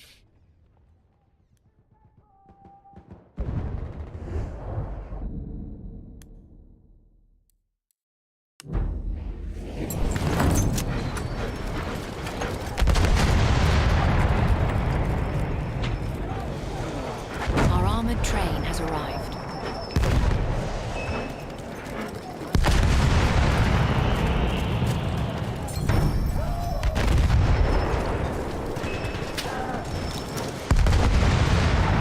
Heads up! I'm popping smoke! Come on, it was the smoke.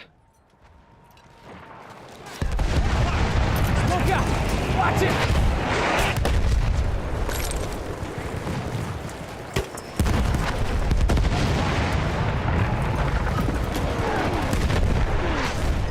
We are losing objective apples. Yep. Yep. Of course.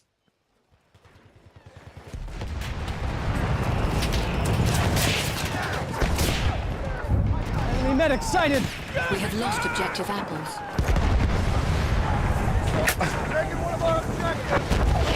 God damn it. Oh, that. Oh, I thought he's my teammate. The enemy controls all objectives.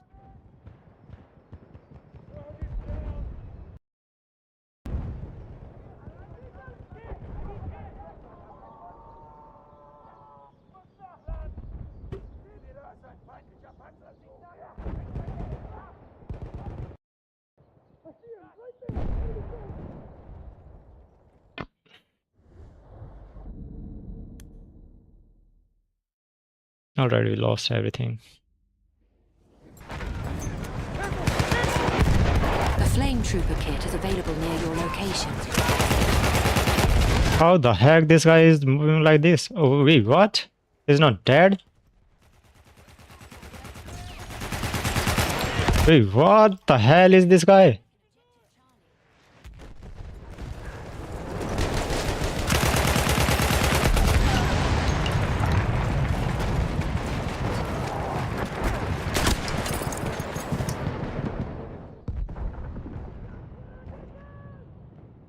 Did you see that thing?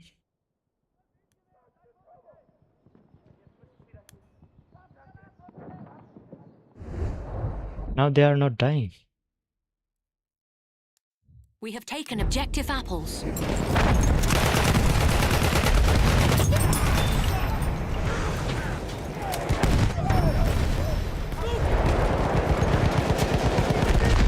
I am going in. Oh, he's dead. I am going in.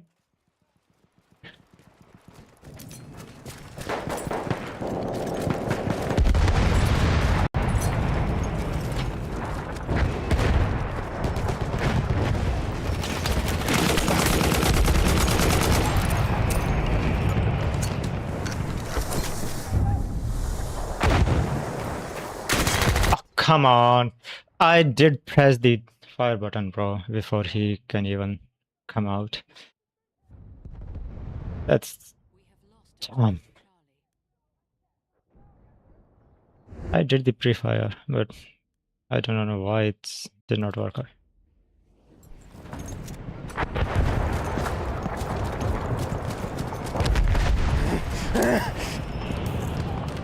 Why the fuck I am? Oh, I'm your teammate.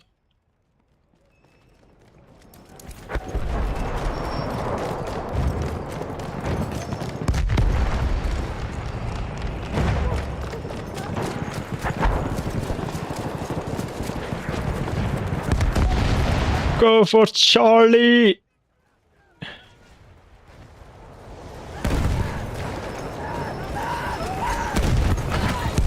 Throwing smoke grenade!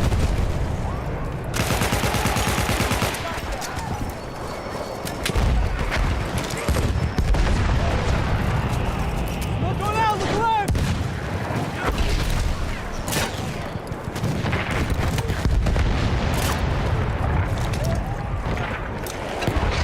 Throwing a grenade! Throwing a grenade!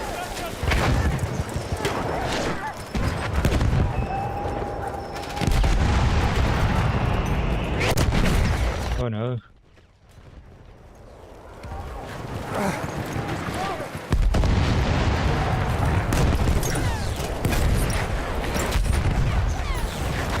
Look out! Enemy medic right over there! What the fuck is happening? Why my aiming is all over the place? Oh, he's being a snake here.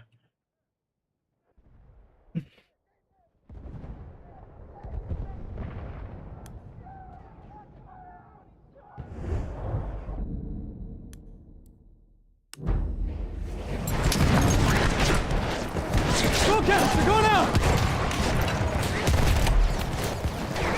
They're going out! Come on, it was like this.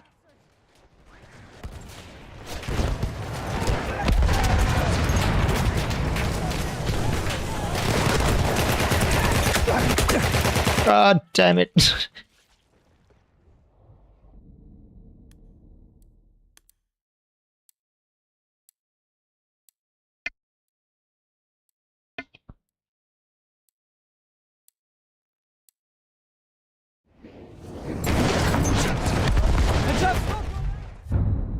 Defeat. And look at these icons. They are kept there.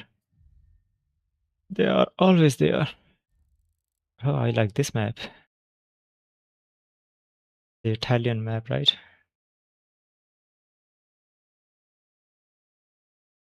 I guess that's not the map we are going to play.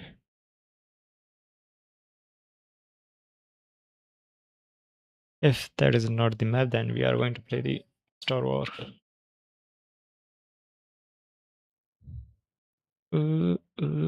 Yep, that's not the map we voted for. Look at these things. This is crazy. So the thing is, we are going to play the Star War instead of this one.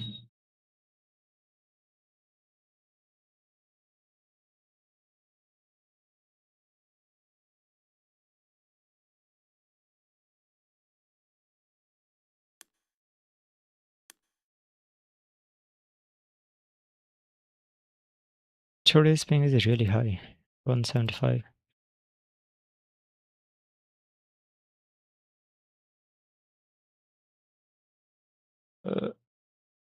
Jedi.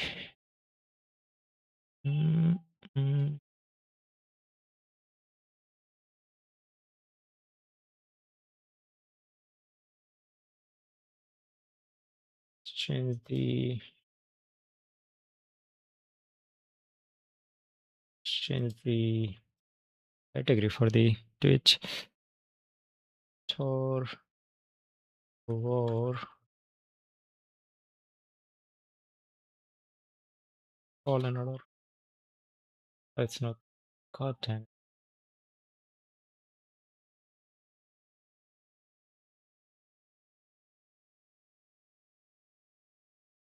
Right, it's done. Let's play this game. I like this game.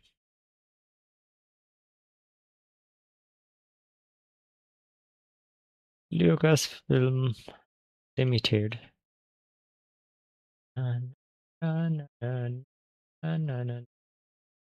It's fun. FPS games are fun, like Battlefield 1, but if your pings are below 100, it's really good. If they are like more than 100, then you will see the lag and all those things.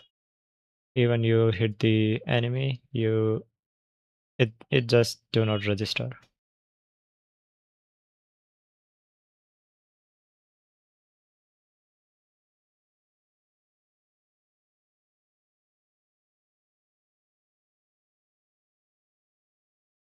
And playing Battlefield on the at the 200 ping is just, it's better to play this game instead of the Battlefield.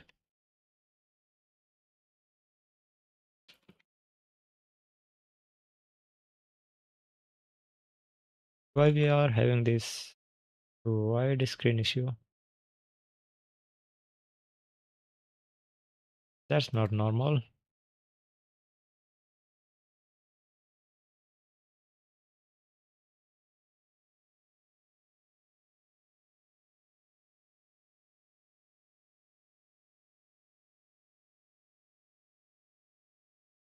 The app is doing some weird thing.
Alright, now everything is perfect.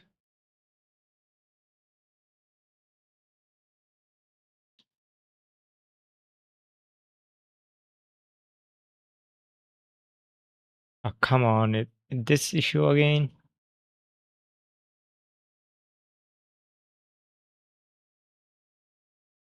Why my screen being tear?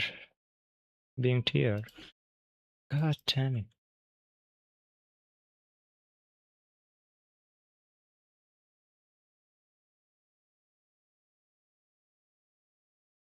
This is a stupid thing. Can I change it? No. Wait, what?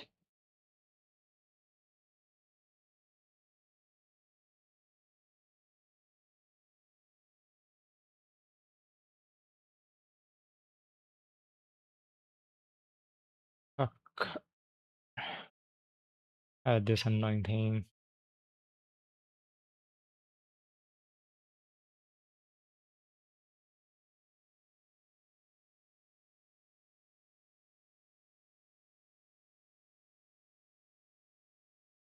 Please stop being an ass and work like a proper PC.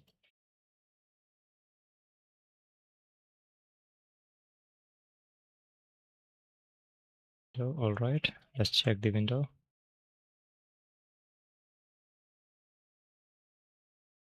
Alright, it is much better.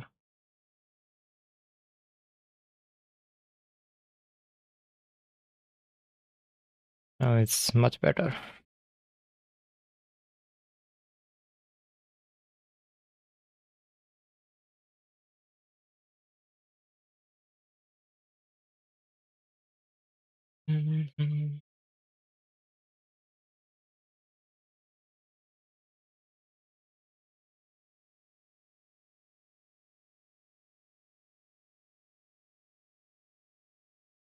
After this stream, I'm going to install the NVIDIA graphics, NVIDIA GeForce driver.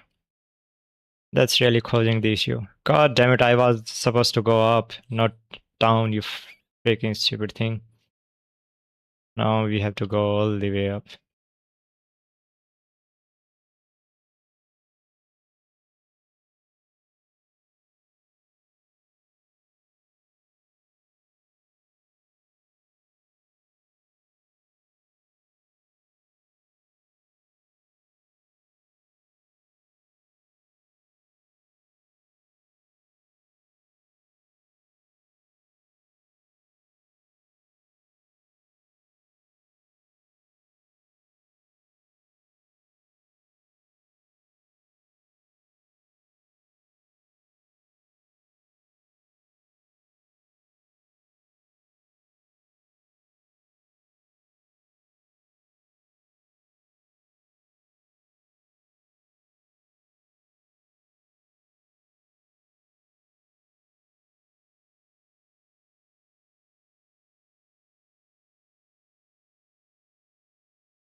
Reach the vault. Who is this?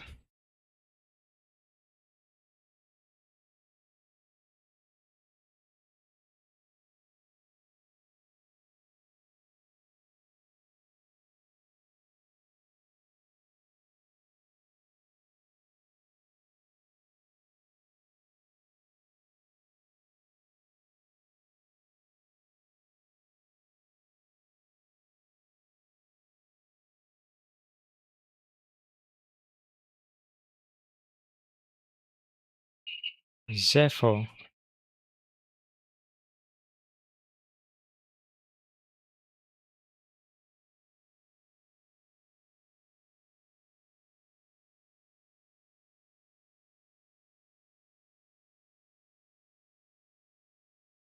Just talk too much.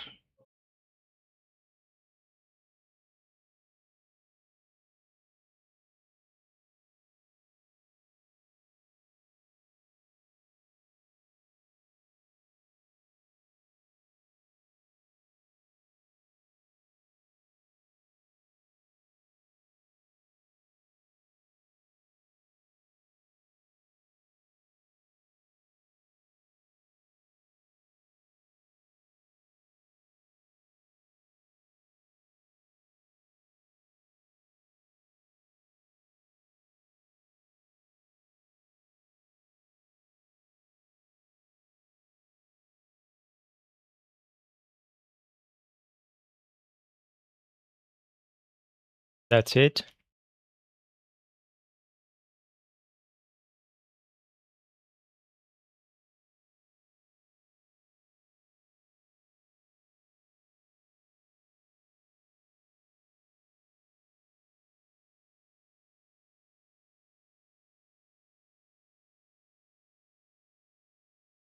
Let me use the. Where is the subtitle?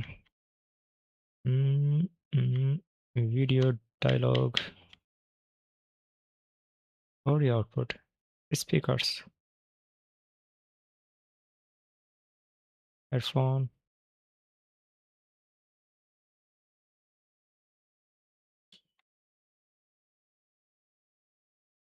Where is the subtitle thing?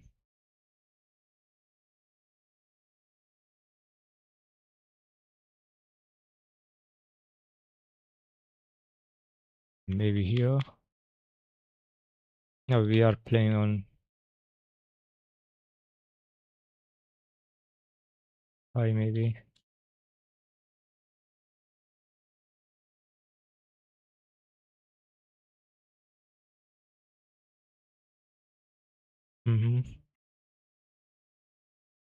I do not see the subtitle. This is graphics quality, all right. Let's use the dynamic resolution scaling and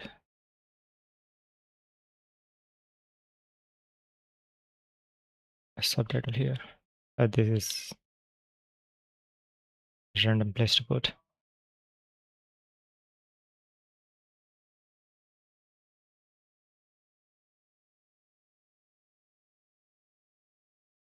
I like this robot thing. Oh, you guys are not able to hear the audio. Friends of mine.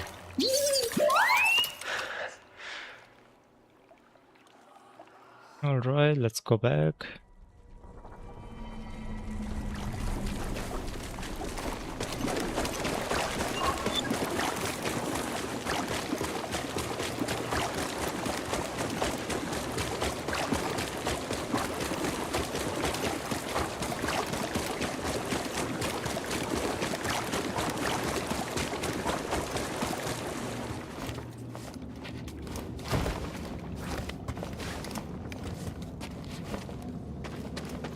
Think I found what you wanted me to see. Sounds like you did. We'll be waiting.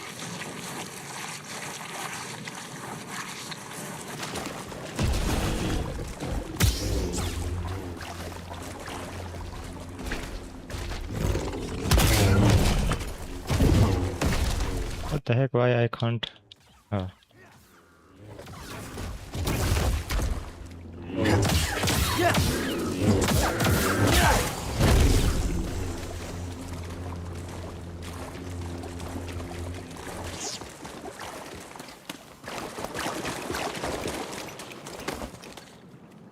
All right, this place is really big.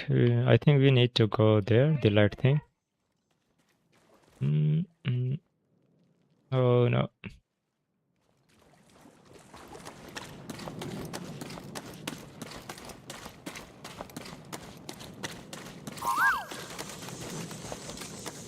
Scanning again?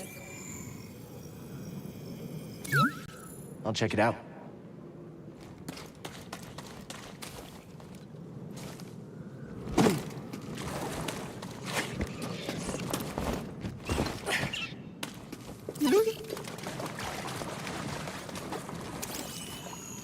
It's just a cutscene.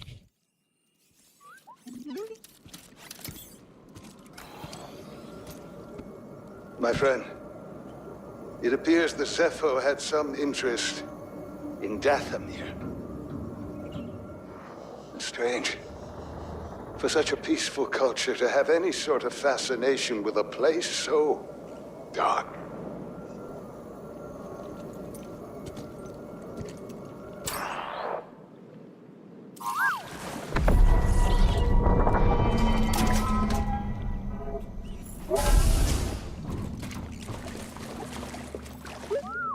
Come on.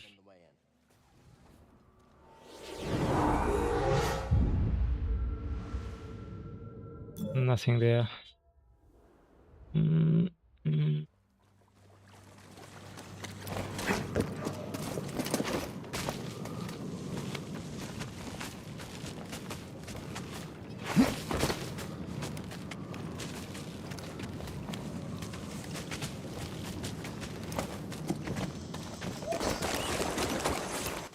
Oh, that was close.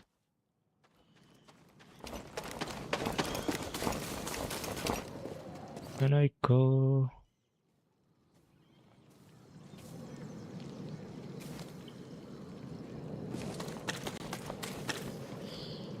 Can I make this jump? Or maybe there?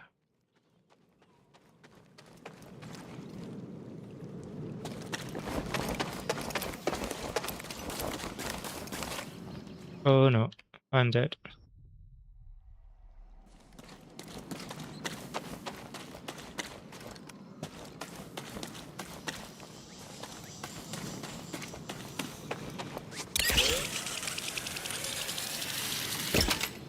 Oh, come on. We almost died there.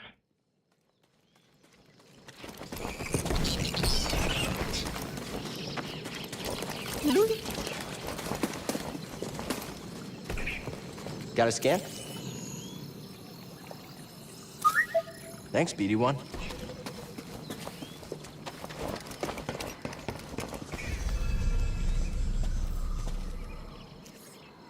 You passed the test. So you knew about BD1? Come on board. We'll talk inside. Oh, BD1, this is Grease. Hey, Grease. What is that? Get off my sofa! Get off my sofa! Don't! Get out of there! Get out! That is BD1. He's with us. I don't care who he's with. Do you have any idea how hard it is to get oil stains out of petroleum fabric? Not really. Oh, I hope you found something better out there than this droid. Oh, calm down, Grease. He did. Tell us, Cal. The vault was built by an ancient civilization called the Zepho. A Jedi named Eno Cordova hid something in Ah, this is way too long name. a holocron from the archives. It contains a list of Force-sensitive children. The next generation of... Force sensitive. Oh, Cordova, you old fool. You knew him? Oh. A long time ago. I was his apprentice. Cordova was a loner. That little droid and I are probably the only ones that know about Pagano. Hold on, wait a minute. A hollow what? A holocron. It stores information, but only accessible to Jedi. Hang on, I think I have one around here.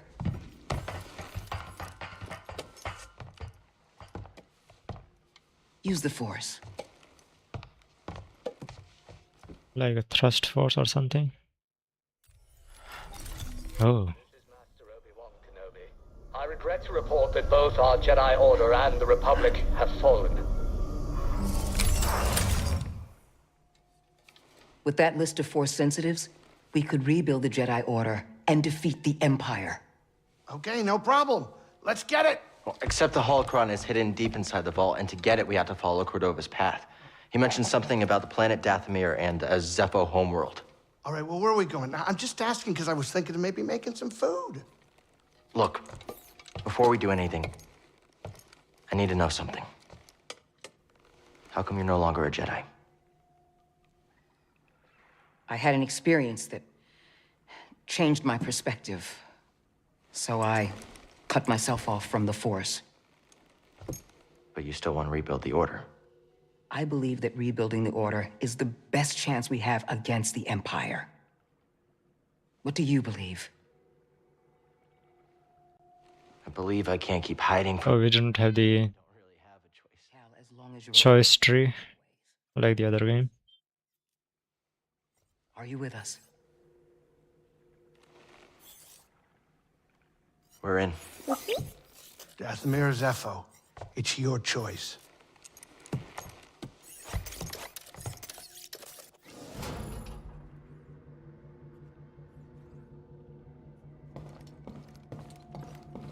I'm busy. Choke.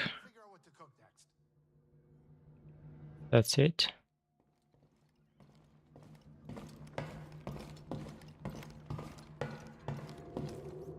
Use volatile. Let's plot a course. You are here. View map.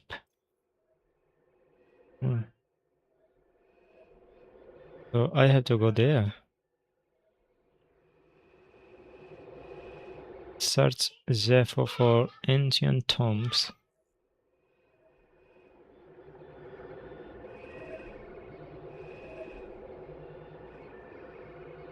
Alright, let's check more things. Seer, can you feel the Force at all? Yes. But instead of opening up, I push it back down. I need a second. Time to go? Great. Yep. Let's go to travel to planet. Oh, just hold. But what? Yeah. What is that thing saying? I don't know why people have droids. Tell that to him. Can I sit here? No? You can? Look, I didn't mean anything by it. Droids just freak me out. What doesn't? You sound like an imp. They deactivate droids just because they can. That makes him one of us. Huh. Well, tough break. I take it back. You're all right, buddy. All right, we're here. Get in your chair. Oh, I can. Alright then.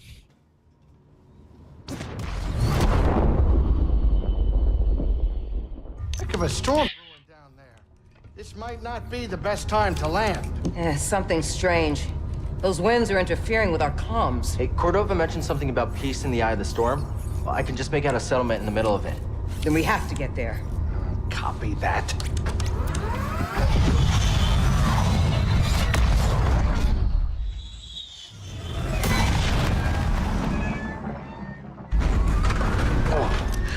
Couple bumps ain't gonna kill you, kid. Unless the wind picks up. Can you tell that bucket of balls to keep his opinion to himself? I'm sure everything's under control. Of course, it's under control. It's just a little tricky.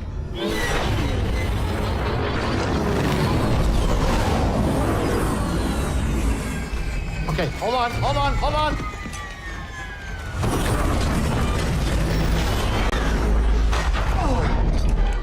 Huh.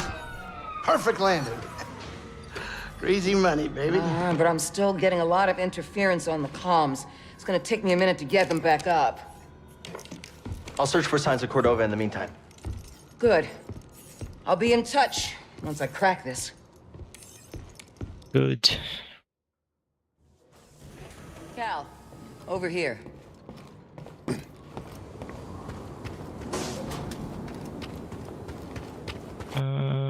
Let's go that way.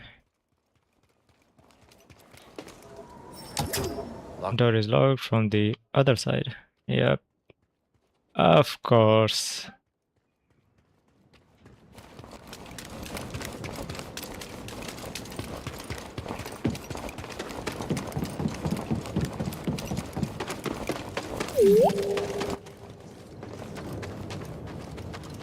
I'll check it out. Well done. Chest.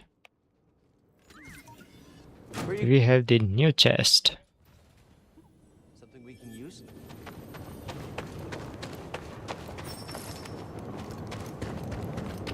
You can change your poncho in the pause menu.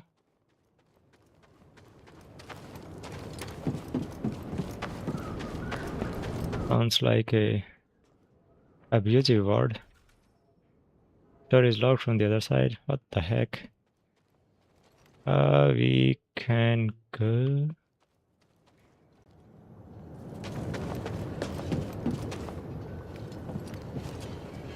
Interesting. Can I go? No.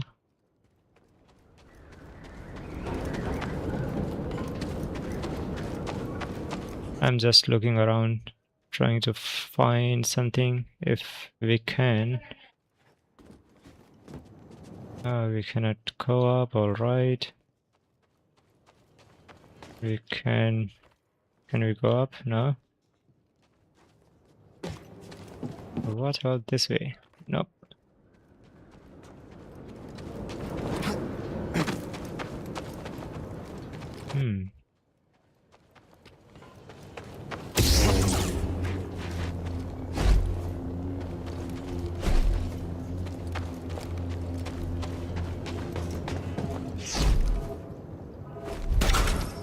I think it's sealed.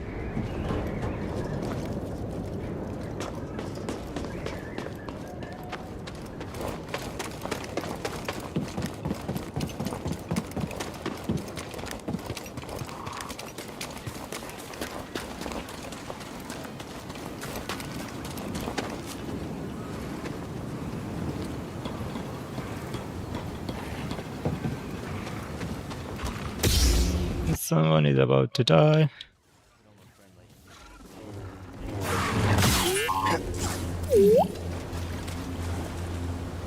Then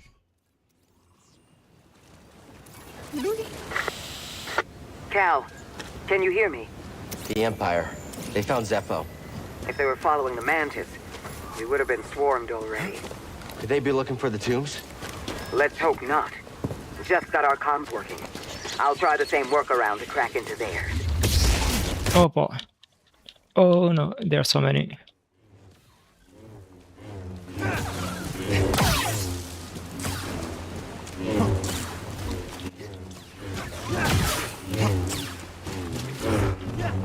I wish the lock button is LS instead of RS, because I have to press the X button, and both the RS and RS and X button is right side. So sometimes it's tricky.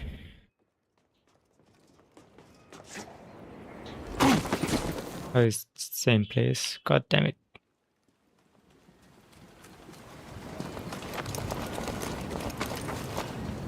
Oh.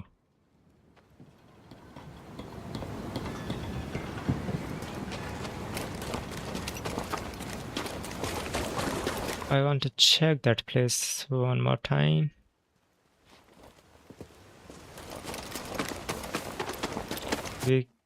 I think we can go that way. There's so many ways. Oh, it's same. I think we can do this thing. Oh, that's different.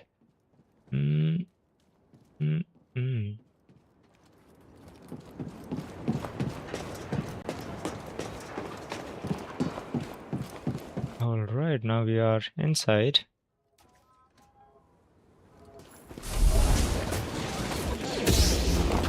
Come here. Oh no, there are so many.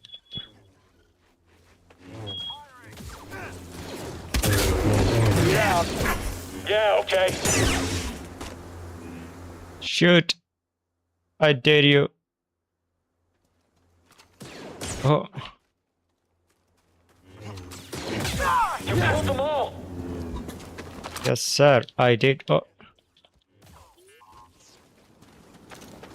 BD1, over here.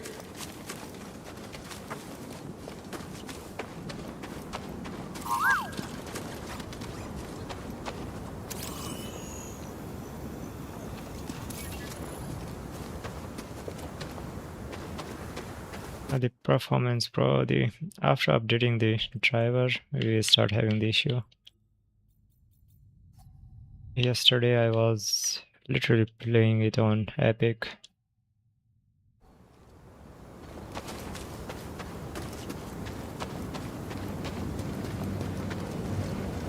We have more people. Oh, I think I can do this. Oh. I won't let you kill me. Oh, oh, that was new. I see you up there. I knew this was a bad idea.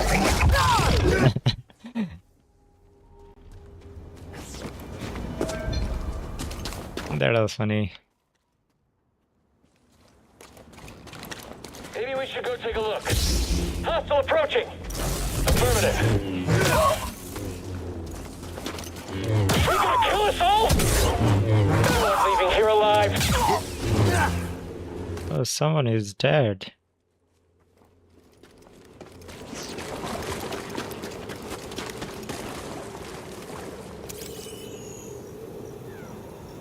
It's all lies.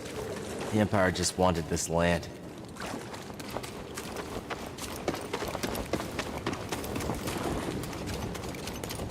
I see someone below. Oh. Is dead.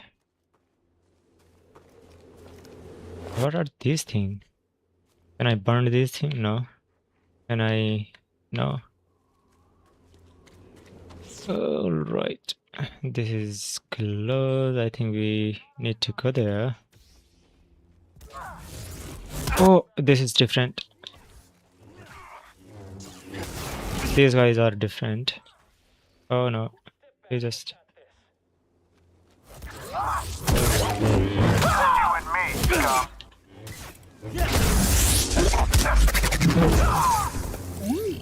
Oh, I like it. I like it. Find something? What? Can I go inside now? Ah. This is broken.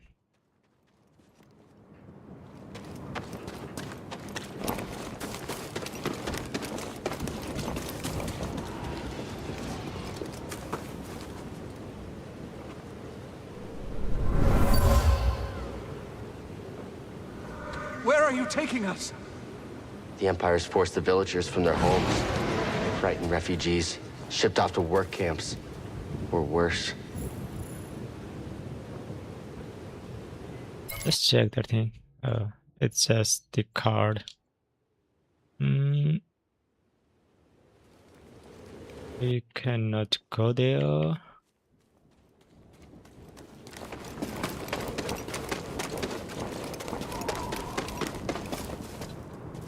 Can we? No. Oh, there is something. There is platform kind of thing. So we have to go there. Can we use this now?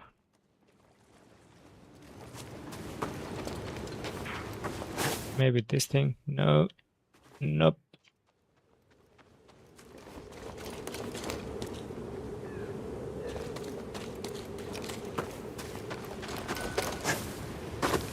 It's not working.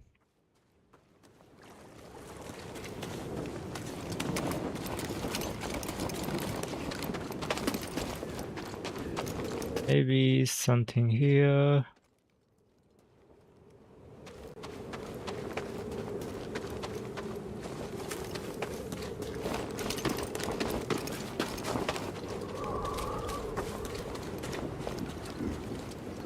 This is different. Nothing.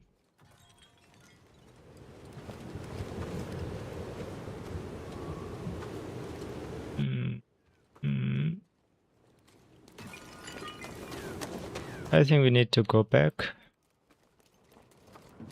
Go back. Oh, I'm stuck. Yep, look like we have to go back. Oh, what was that?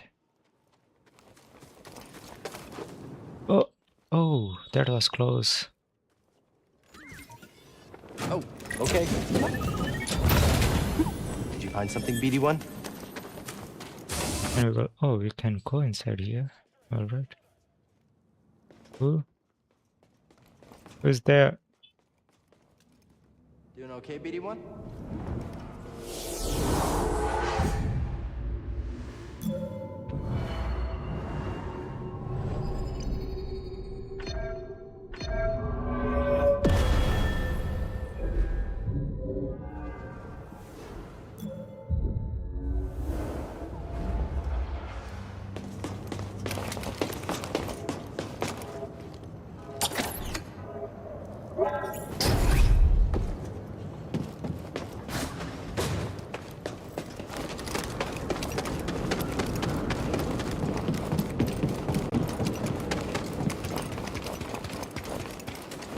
Let's check that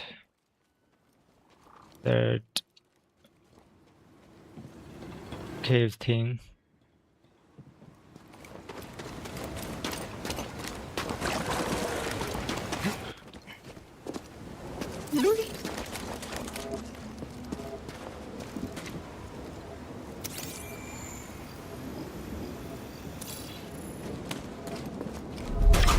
Ah, it's freaking locked.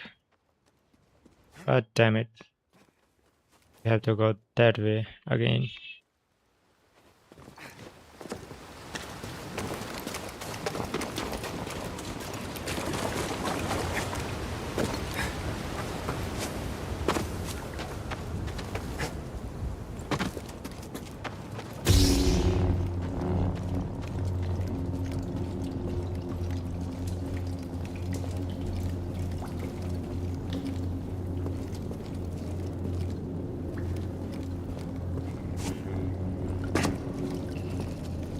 You seem happy.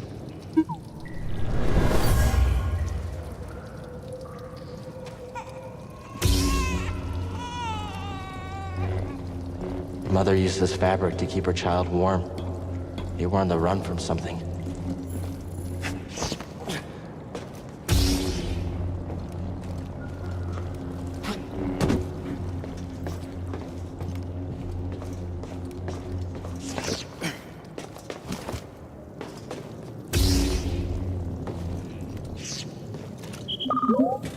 Stim crate. Should be here. Wait, can you carry more? Thanks, BD1.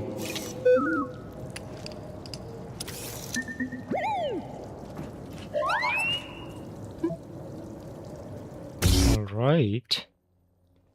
There's a cave down there.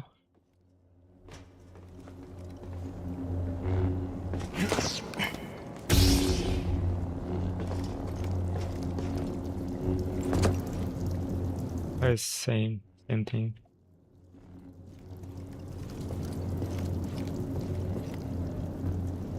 We can go down.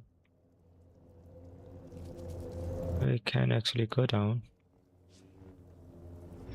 Oh no, we can't.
Take her and go. I'll lead them away.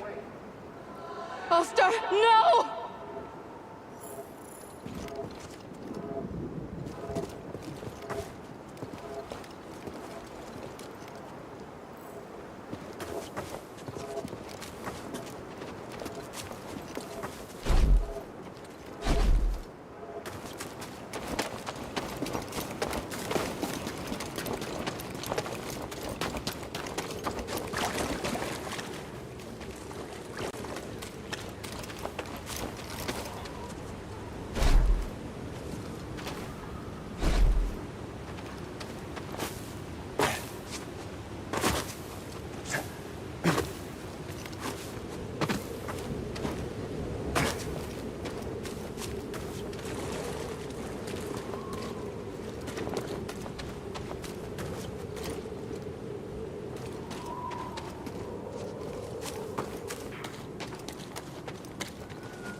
It's the Jedi.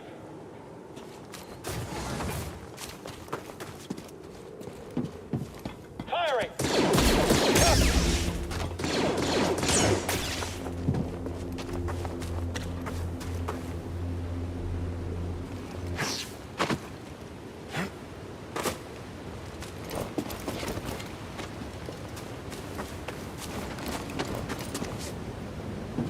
Why are you walking like that?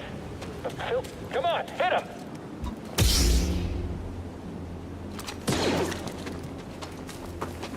Hit him!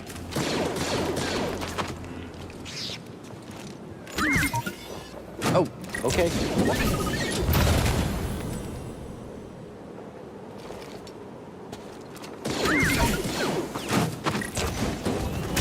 Watch out! Get to cover!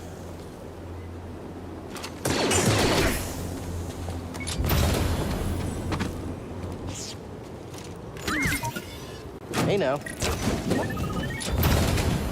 What was in there?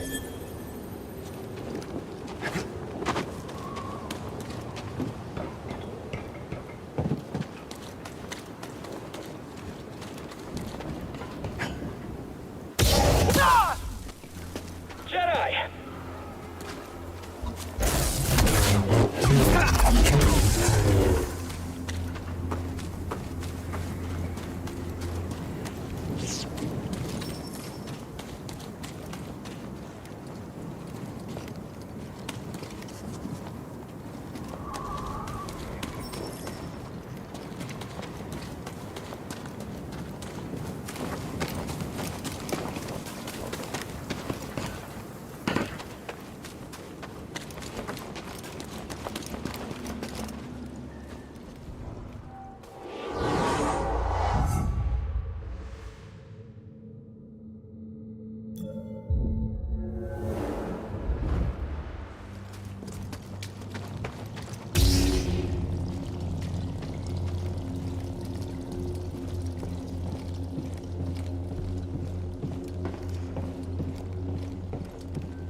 That looks like a problem.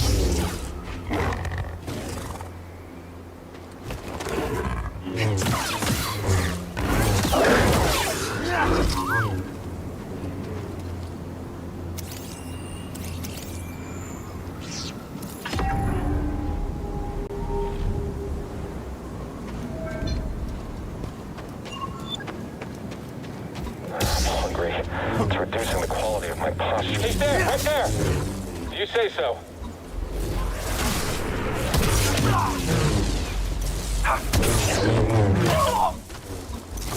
Nice hit! Did you hit him? You'll pay. We can catch him still. He's damaged! Too fast! Range only. Let's do this. Loud and clear. Just you?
Time for a stim.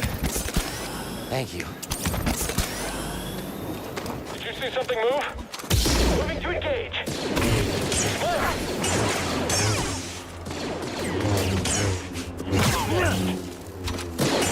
I should move back.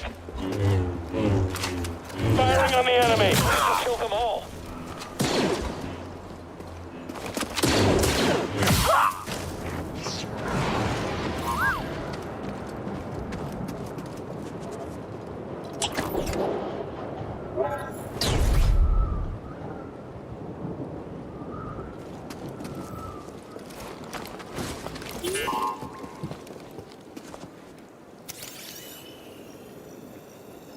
My friend, in the rotation since I left Pagano, I've uncovered more about the Zepho than I once believed possible.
Copy. The Jedi!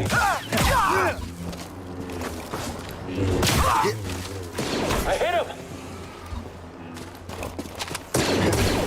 We'll get you for that!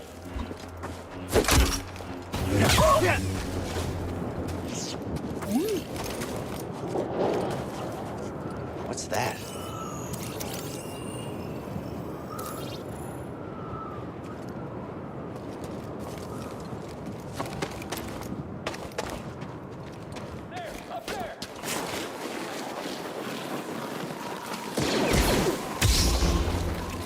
Hit him! Copy that.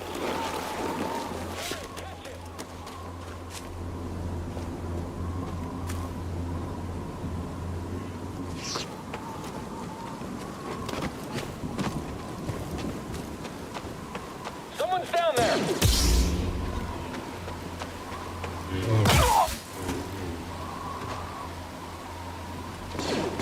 Not possible! Time to shine.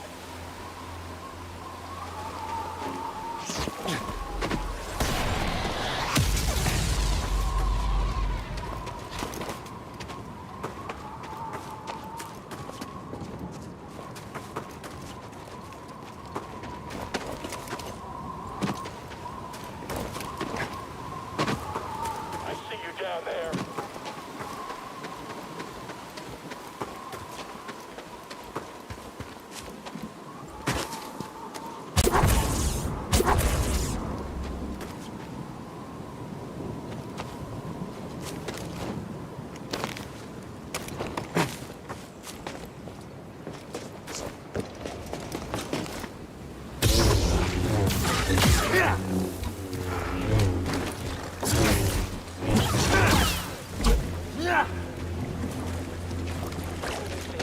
Incoming!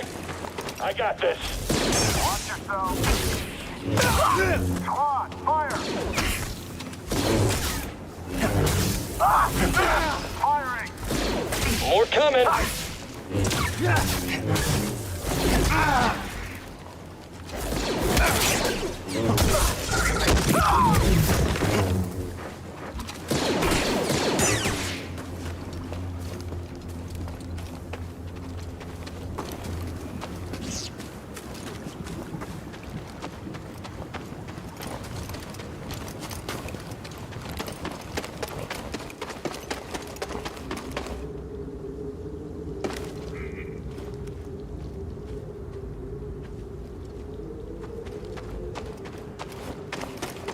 Seer, there's a transport ship leaving the Empire's base.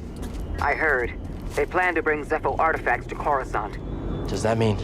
That the Emperor is interested in Zepho? Maybe.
I can't push it.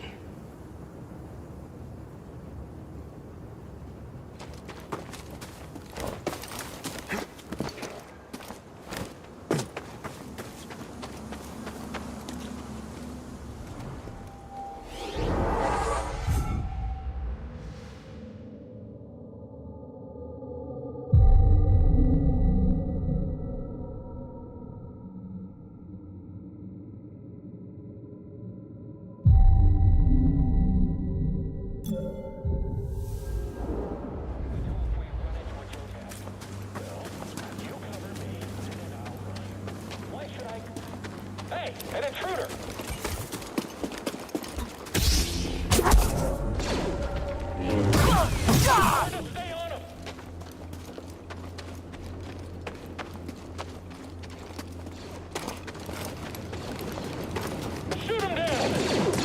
that thing dead?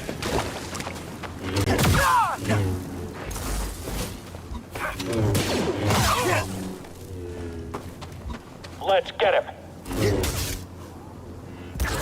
I'm done with this one.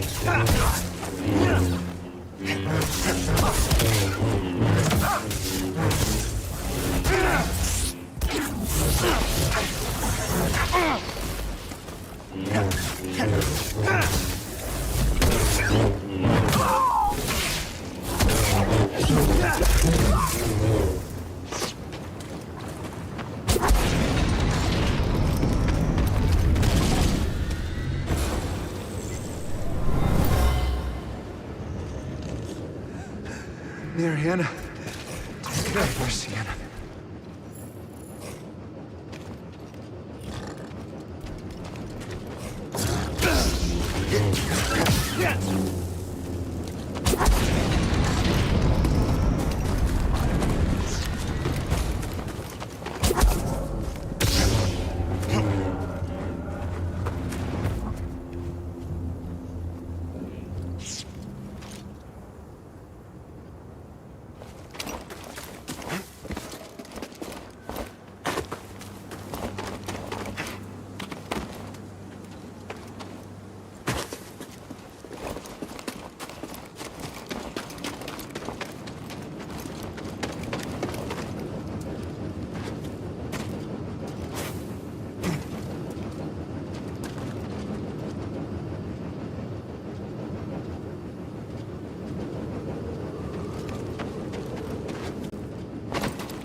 Villager was wounded, but he took out a trooper.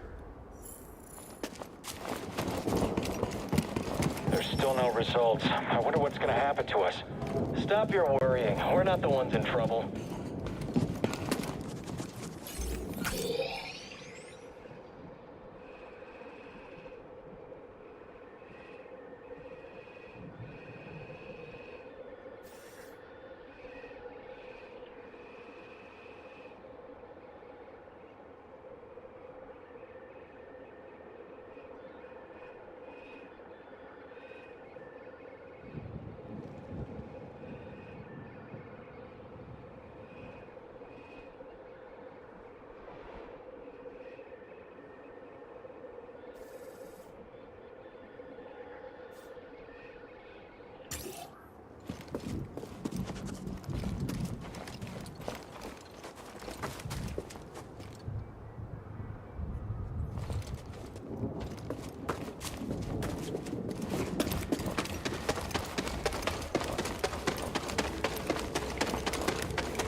out of here alive, Jedi.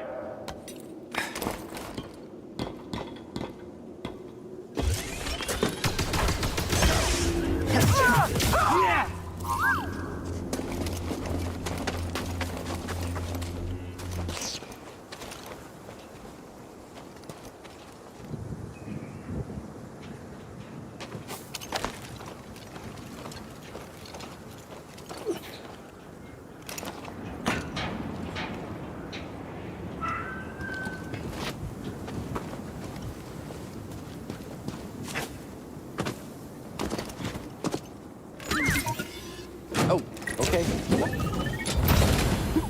Find something, BD1?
Huh? I'm looking.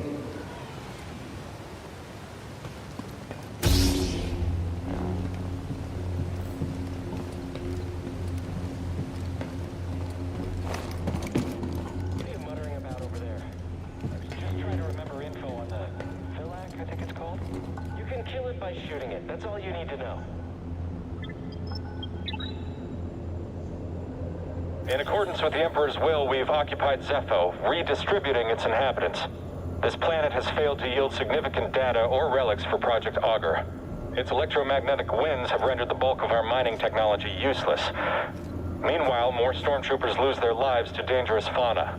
We will not be able to fulfill our directive here. It is my recommendation that we disband the project and leave a token outpost to keep scavengers from stealing our technology.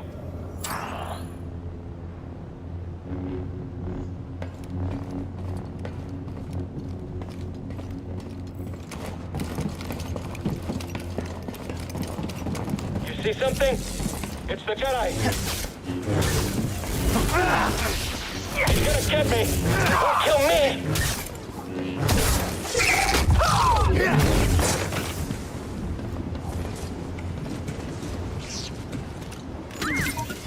Hey! So what was in there?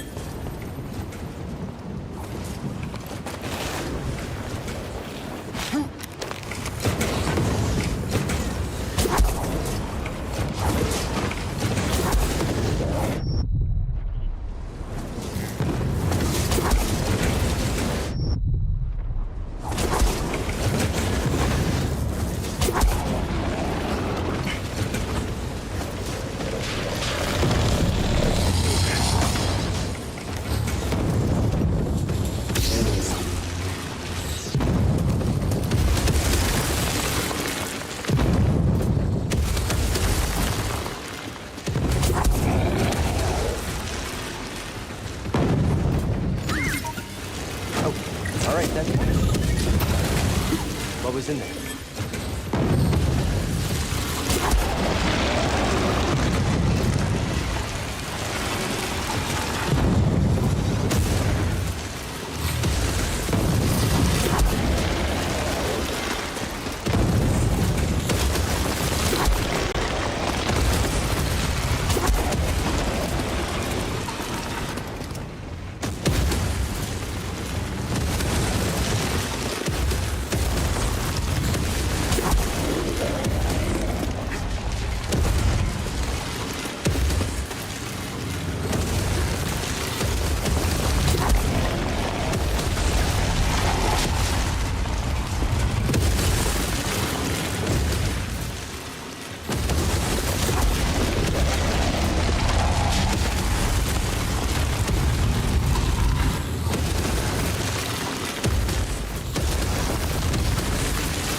Empire's pinpointed your location.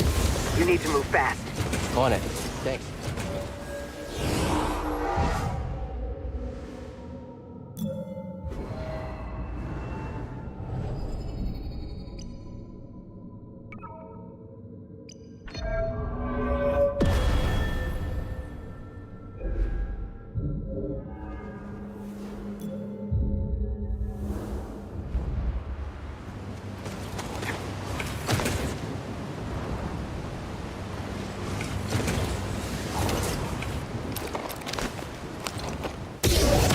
Who's there?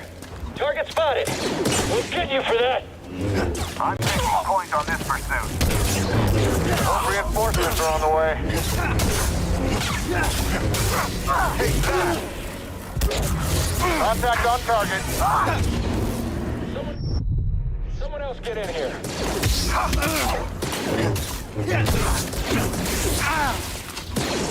we good enough to win? Don't follow too closely. Squad mate down. I can take him myself.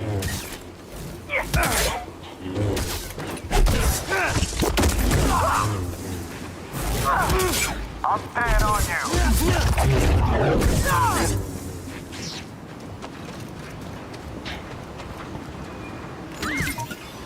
Come back here. What do we find?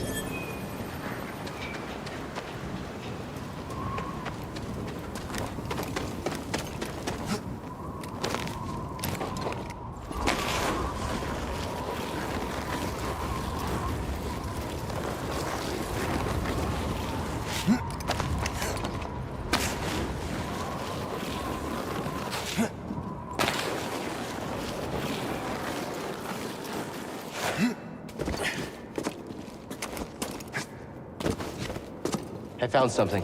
What do they know? No mention of Cordova. I don't think the Empire knows he's been here. Then we have the advantage. For now.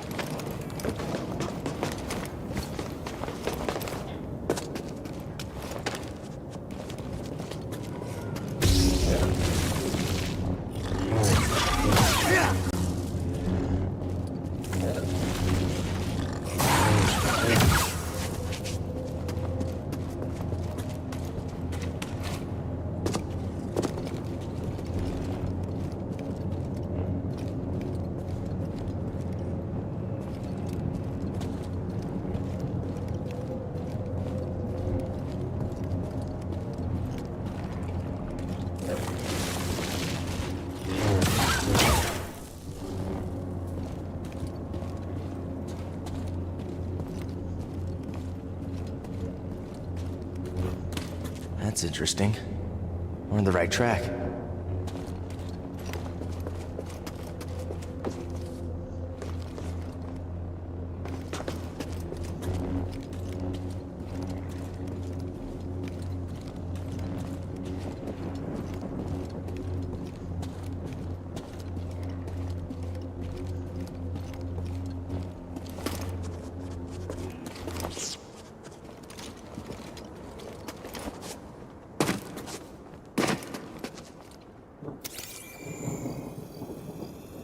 Can't get through.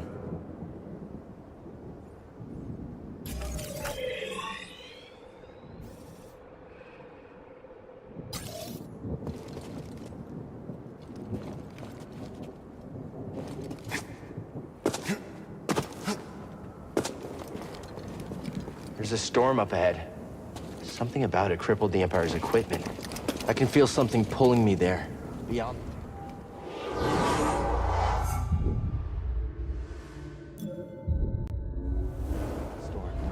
Follow it.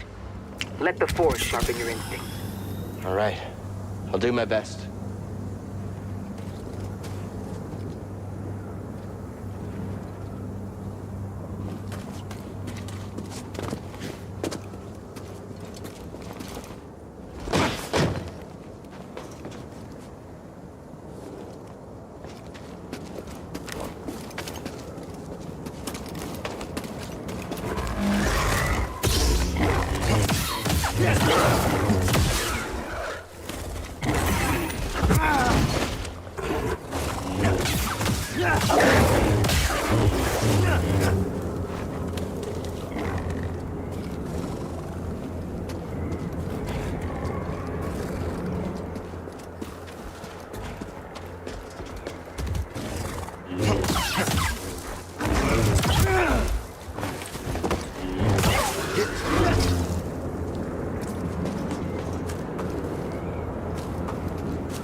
Huh. Another one of these. Wonder if they connect.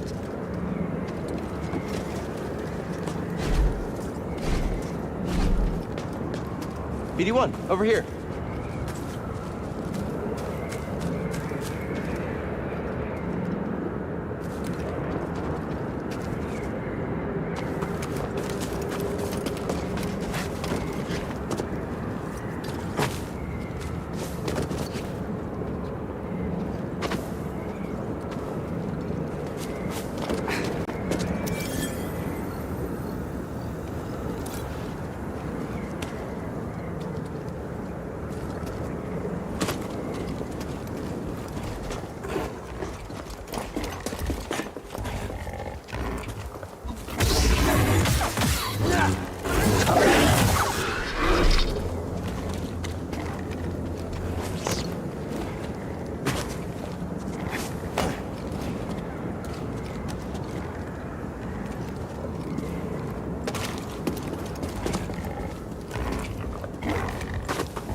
Never seen a storm do that before.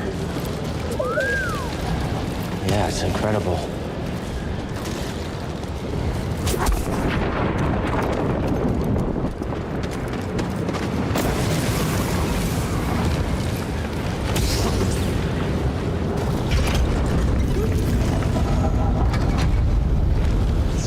My friend, I believe this to be the earliest Zepho site we've uncovered yet, despite my reservations. I cannot chase the Bogano vault from my mind. Its vision shaped the direction of an entire culture. I must understand why. A little help.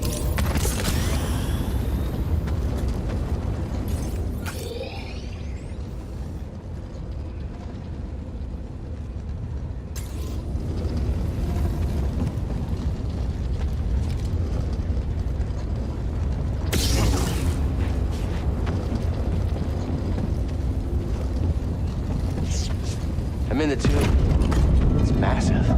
And the Empire? No sign of them down here. What about Cordova? Still not sure what I'm supposed to find. He's a little... Eccentric? Tell me about it.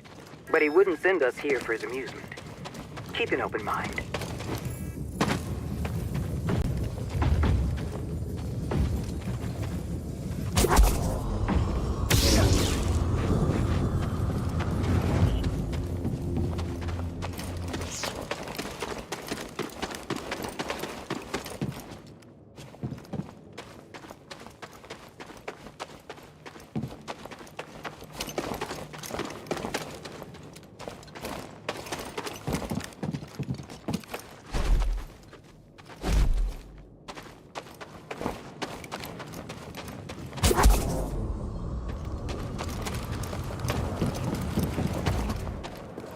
Do you see that?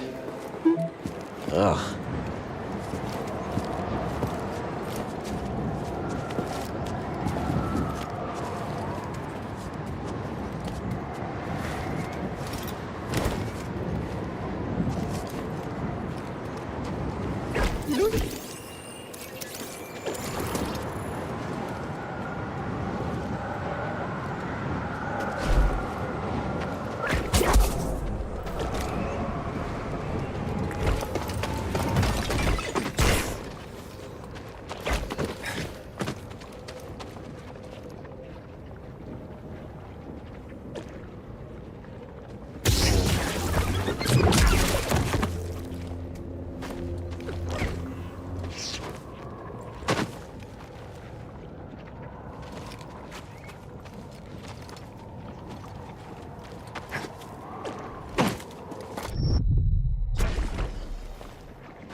not just wind rippling through these chimes. Voices. From the past?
Never seen that before.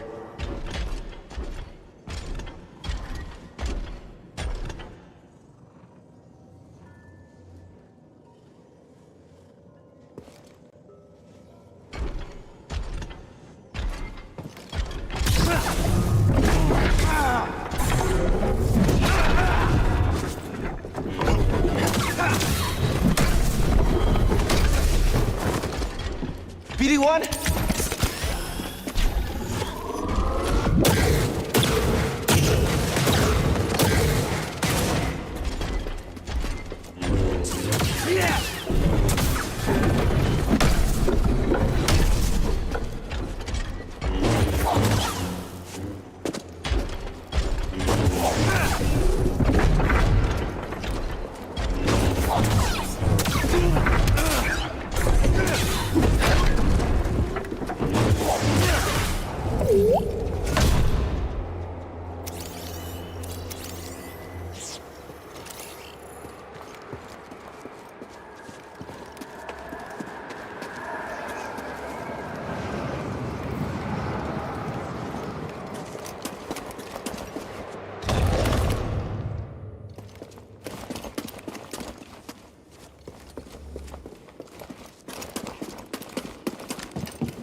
Ugh. Guess a lightsaber can't solve everything.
Oh?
Focus. The Jedi do not seek aggression, but we stand against it. The Force is there to shield us.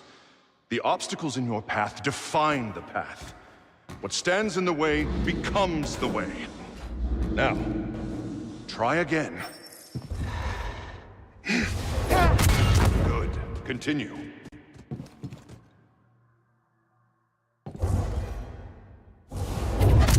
Faster now. Complete the test.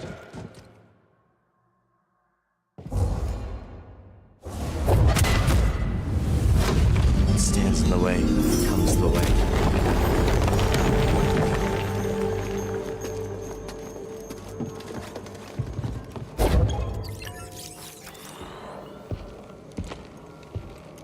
My friend, take a look at the detail on this bark. The distinctive striations. It can only be a Rosha tree from Kashyyyk. It's time to call on an old friend. If the Zepho had contact with Kashyyyk, there is a good chance Chieftain Tarful will know about it.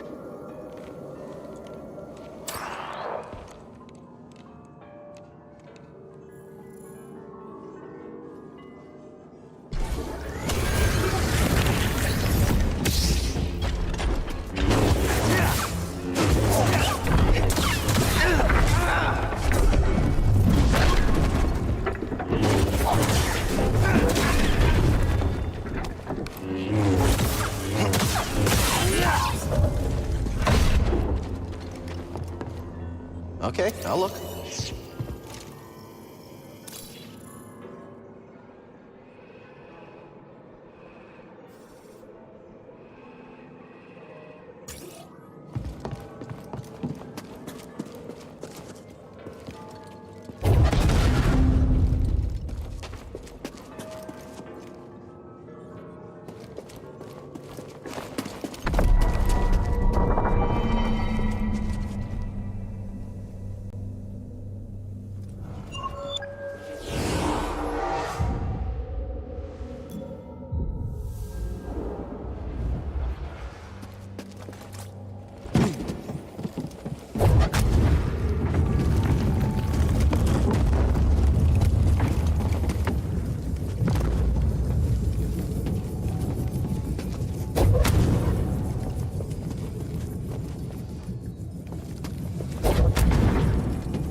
Zepho crafted this artifact as an offering to the wind. It was destroyed intentionally for some reason.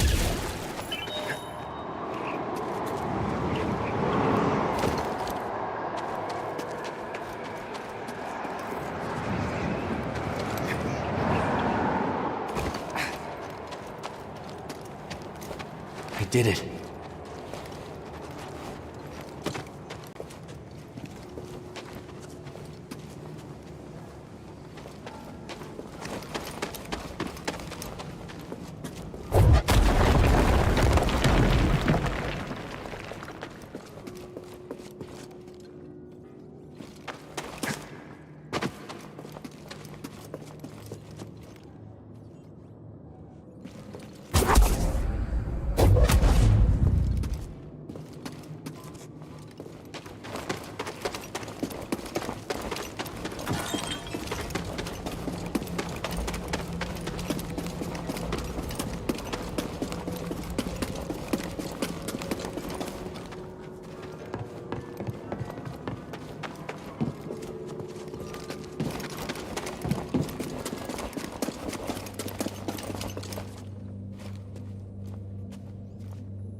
Okay, I'll look.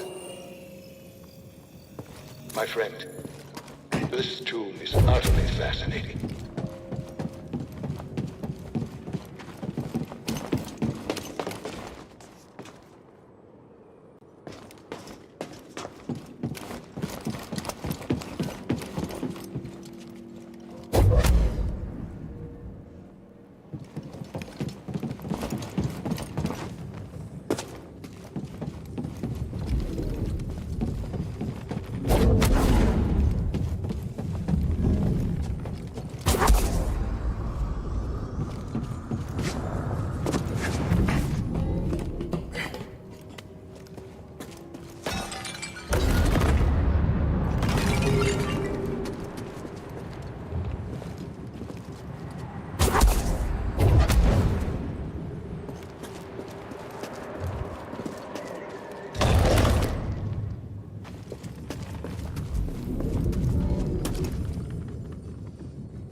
were used in Zepho meditation rituals. I think they were training Force users.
This was deliberately destroyed.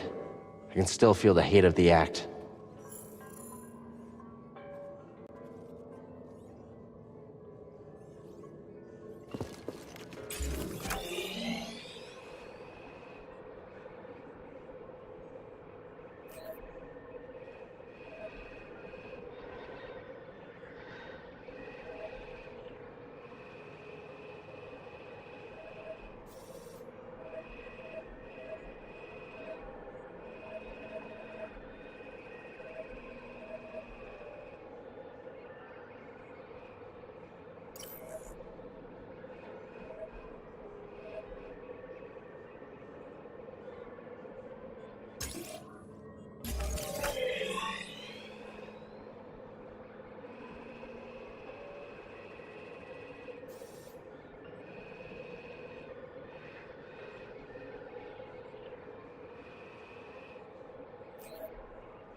All right, then.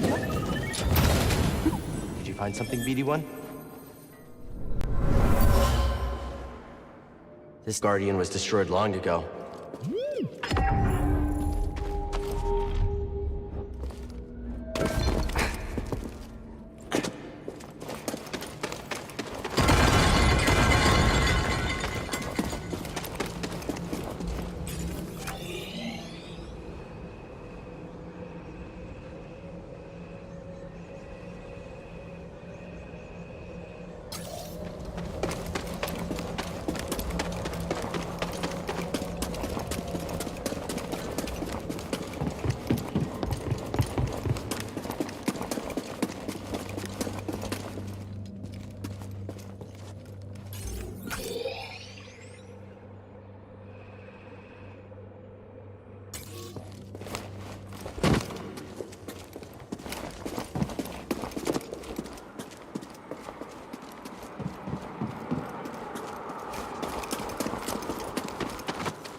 What did you find?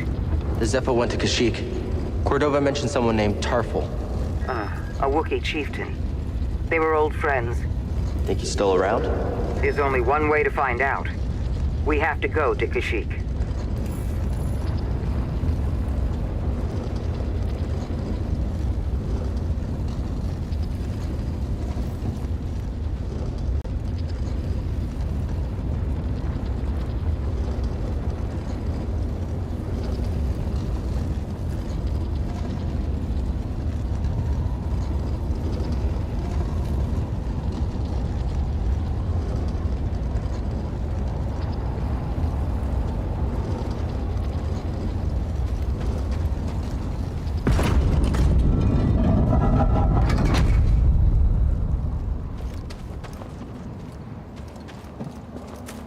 Did we just open the way for the Empire?